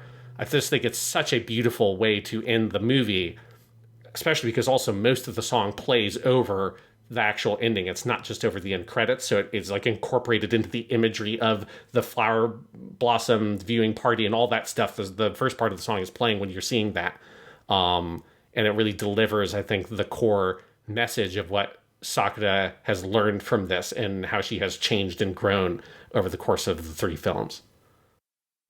It's so beautiful. The part of this song that gets me is the one you just went over with the repetition of anata and those 4 lines. And like at the end, it's because the other thing about these songs that's worth saying is it's not just that Ame is a great singer and gives this beautiful performance, but it is the way she embodies the character of the lyrics and of Sakura through the 3 songs. Like, the thing that really strikes me about the first song, Hana no Uta, is that while the lyrics are happier, as you said, they sound in her voice desperate. That is the thing Yes. that strikes me about that song every time I listen to it, is there's this desperation of like singing it like you're almost willing it into truth. Like this has to be true. And it's something that's striking to me every time I hear that song, that is like really biting in her delivery. And then that second song is much harsher. It is much, because of that command form, but also like there's a confidence to it. It is the Sakura who has become Dark Sakura at the end there. It is this like demanding, and it is like arresting in a very different way where it isn't desperate. It's like imposing. And then this third one is the one where she sounds most like the character. She sounds most like the Sakura who, you know, we kind of knew as like the main version of the character, who is a little calmer and a little more, you know, okay with herself, like at the end of the movies. And I think you hear those different points of view sort of, as you say, synthesized, but also like, this is the vocal performance that sounds the most like someone who is okay living in the world. And I think all of that is just, you know, obviously there's no possible way to overstate Aime's talent. She's one of the best who's ever done this. But she really is one of the best who's ever done this. And these three songs are a really clear testament to that. Yeah, because you're 100% right. Like the quality of the voice and kind of the singing style that she goes for is totally different in all three songs. And it's one of those things that makes listening to them all back to back really powerful, is because you feel this kind of call and response structure that the songs have to each other. Particularly one thing I also love about this last song, that I kind of almost have a different reading of this line now that I've like know the song really well and now I've seen it used in context in the movie, is the opening line of the song. Sore demo te o totte tonari ni tatazunde hajimete dakishimeta katachi. So that the opening line there, sore demo, if you have followed us since our Unicorn Gundam podcast, you maybe know this phrase in Japanese because Banaji likes to say it a lot. Sore demo means even so. And so It's one of the weird quirks of the song is that it starts with this refutation of something that isn't said in the song. And I think you can either read it as, if you're just listening to the three songs together, it like is a refutation of what has just come before, of the previous song, of this sort of like desperate statement of I love you. And then it's like, yeah, I have that. But then also here is also what I have. Like, take my hand, stand with me as you go on this journey of this song. I also like this line, like the figure that I embraced for the first time, or shape that I embraced for the first time. Like there's something kind of non-personalized about it that I think reflects how she refers to Shirou there as a katachi, or a shape that reflects like his changing body, which I like as a line. But I think also you can read that Sore demo, if you take it in context of the movie, that the song starts playing, or that line hits immediately after she replies yes to Rin's question of, are you happy? And so it feels like in the context of the movie, if you're reading it as almost like diegetic, it's like Sakura says yes, and then she has a mental process of where she's expanding on what that yes means. Like, Right. Yes, I do. And even so, even with this, I'm happy, here's everything else. It's not just that I'm happy. It's that I have all this sadness and this pain, but I have this happiness too, and I need to atone for my sins, and all the ideas, the wholesomeness of her life expressed in this song, of the kind of like, point of like kind of eureka or whatever she's reached at, this kind of almost nirvana-like state she's really reached at by the point of the song. I like that in the context of the film, the lyrics respond directly to the last line that the character just said, which is something I obviously missed the first time I watched the movie because I didn't know that's how this song opened, but it's very cool. It definitely struck me watching the movie, because there's something about that yes and then hearing Sore demo, which is just a Japanese phrase I'm attuned to hear at this point, because I feel like it's constantly laden with like thematic meaning in various anime. Unicorn Gundam most notably, because it becomes like an almost chant in that show, but like it's a trope, definitely. And I think because that's what this final song is. It's I am happy, but happiness is complicated, and let's explain it, you know? Yeah. And I love that, and it's beautiful. And these movies are beautiful. And, thank you, Sean, for insisting on... I mean, I wanted to do it too, but I wanted to do it in part because I knew how much you loved it. So thank you for introducing us to Fate's Day Night, because this is just one of my favorite things ever. Yeah, I'm very glad that you've responded to this as positively as one could. Like, because, it is... like doing these podcasts has reminded me just how like kind of personally I care about these stories, not just Fate, but like Kata no Kyokai as well. That like in like Nasu's whole storytelling style, which is so singular and so compelling, and speaks to something I think very like specific. And Yeah, yes, I mean, these podcasts have been so much fun to do. Yeah, the other night, and when I say the other night, this is coming out months after we're recording this, so, Yes. keep that in mind. But I said just a little thing online about how much I loved Heaven's Feel, and someone asked me, like, are we going to get the tier list? I think we will do more wrap-up thoughts next week on the season finale. But I don't have a tier list. I love pretty much all this stuff equally. And I honestly, I don't even, you just saying that of like Fate's Day Night, but also Kara no Kyokai, that registered something to me. I don't even fully register these as separate stories. Like, all of this stuff kind of is the same. The Nasuverse just kind of is a big thing to me. The multiple Fate's Day Night routes, Fate Zero, Kara no Kyokai, Witch on the Holy Night. Eventually I'll do Tsukihime, and that'll go in there as well. But I just kind of think of it as one sort of big creative world, and I don't know, I kind of love it all on equal footing. Like, I guess if you made me rank stuff, I wouldn't put Unlimited Blade Works as high as this one, but I also think Unlimited Blade Works can't be as high as Heaven's Feel because of it's more of the middle chapter, and there's all sorts of things there. It just kind of is all one big thing to me, and I love it. Yeah, that's like, I think for me personally, one of the revelations of doing this podcast is doing the focused, let's start from Kara no Kyokai 1 and follow it all the way through to Heaven's Feel. I had obviously seen all this stuff before, but I hadn't seen it in that kind of focused way. And it kind of did reveal for me, like, just how interconnected in a super deep level everything is, right? That in particular, it was that fucking insane light bulb moment at the beginning of Heaven's Feel 1 with the key. I was like, holy shit, the key! It's the key! Oh my god! And that key imagery is all over Heaven's Feel. I need to get to that route again in the game at some point, just because I don't remember if it's in the game, because I wouldn't have thought to look for it, but I would actually be kind of surprised if it wasn't there and they only visited it for the film. But it's like, man, like the amount to which there is this kind of like deep thematic synergy that between all these different works that in some ways like replicates on a much more meta, very maxi level in more kind of subtle way some of those things we're talking about what Fate's Day Night as a single work does with the cyclical storytelling. That's always something I felt with Nasu, because there are obvious points like Asagami Fujino and Sakura's similarities and stuff like that, where there are similar kinds of characters and stories that go in different ways. But it runs so deep. It is definitely fucking true of Tsukihime as well, now that I've at least played the first set of those routes for that game. And yeah, it is fascinating what Type Moon is and the kinds of stories that are told and what is going on with those storytellings and how interconnected it is, but also they're not necessarily have to be in the same universe, but they're kind of the same universe. But like, it makes sort of what is canon and what is chronology doesn't fucking matter, because it's all about the like ideas that underlie those things or what you latch onto. Because I think your reaction of this is all one big thing, I think is really the right way to look at it.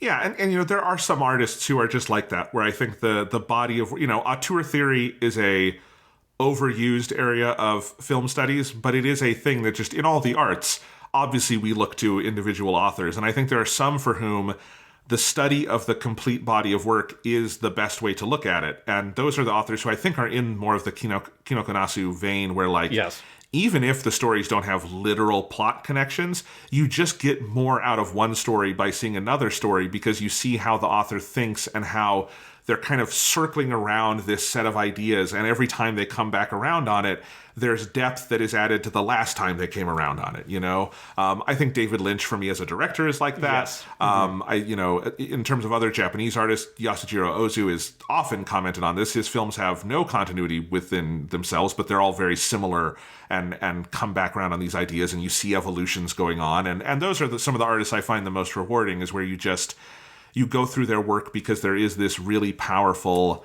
journey of seeing how these ideas evolve and affect each other and play off each other. And Garden of Sinners is perfectly rich on its own terms, but it's even richer when you put it next to Fate's Day Night and Witch on the Holy Night and Tsukihime and all of this. It's fascinating. Yes, and it makes it so that when you get this brief glimpse of this adult woman with red hair and a ponytail walking out of that alley at the end of Heaven's Feel 3, you're like, fucking yes, it's I cheered.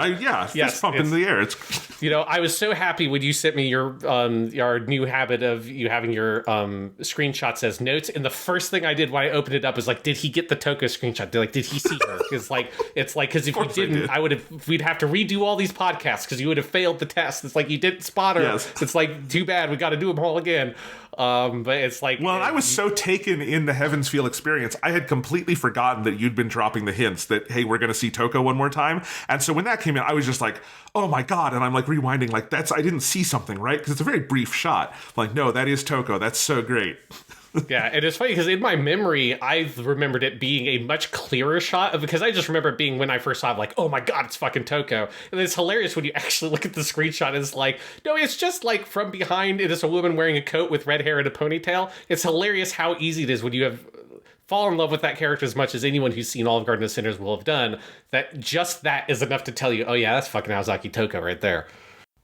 I also love the very deep bow Sakura goes in just walking by her. Just because Toko, I assume still at this point in her life, just radiates a fairly intimidating energy. So, yeah. But, it's great. It's so good. I love all this stuff. And yeah, we do not need to do wrap-up thoughts here on the whole season project. We will do that next week, surely. But this was Heaven's Feel. This was Fate's Day Night. Good God, I need to clear some time to play the visual novel. It's very good. It's also very long. Yes. I'm playing at least the Fate route. I'm pretty committed to right now. But yes, the visual novel also is extremely good. But as you've been alluding to, Jonathan, this is not the last episode of Ufotable Moonworks for the podcast because there is one more thing. There's technically two more things, but we're putting it in one episode. And one of those things, Jonathan, I have not actually told you what it is yet.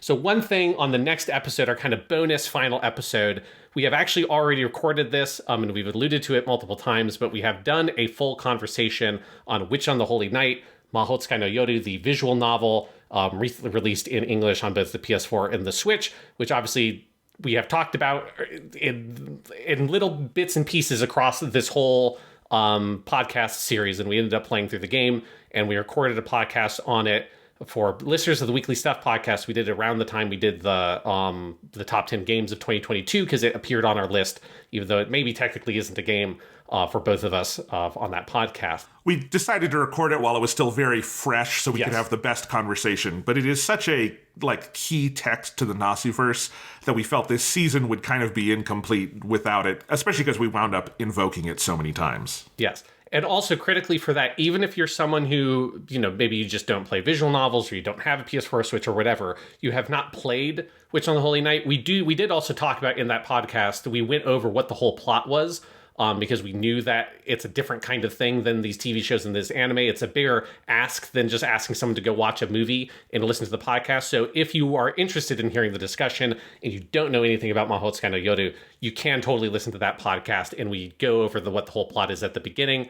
And if you're worried about, you don't want to do that because you might play it in the future, it's not a thing that if you have the plot spoiled for you, it's going to ruin the game or anything. It's not that kind of story. I knew the plot of Mahoutsukai no Yoru for years before I played that visual novel, and it did not, I think, negatively affect my enjoyment at all. In fact, I probably liked it more because I knew what the basic plot was and was kind of picking up certain things when I was playing it. So if people are interested, that is going to be a good conversation, even if you haven't played the game. But there is one other thing, Jonathan. About halfway through our recording of this podcast, I realized I had made a dire mistake. That there was something that totally counted that I had completely fucking blanked on. That is technically a Ufotable adaptation of Type Moon property. When I say what it is, it'll probably be obvious why it didn't pop into my head that this counts, but I would never forgive myself if we did this whole fucking season and we never talked about this. Next week, Jonathan, we are also going to talk about Emiya Sanchi no Kyo no Gohan, or as it's called in English, Today's Menu for the Emiya Family. The 13 episodes, they're half-length episodes, slice of life, edutainment-y cooking show that is all about all of our favorite characters in Fate's Day Night going over to Emiya Shiro's house and him making various different dishes for them and teaching both them and us how to cook delicious food. This is on Crunchyroll. Again, it's 13 episodes, but all the episodes are half length, so it's like basically like 6 episodes of anime in terms of length. I'm going to give you this information. You can do what you want with it, Jonathan. I'm not telling you have to buy this.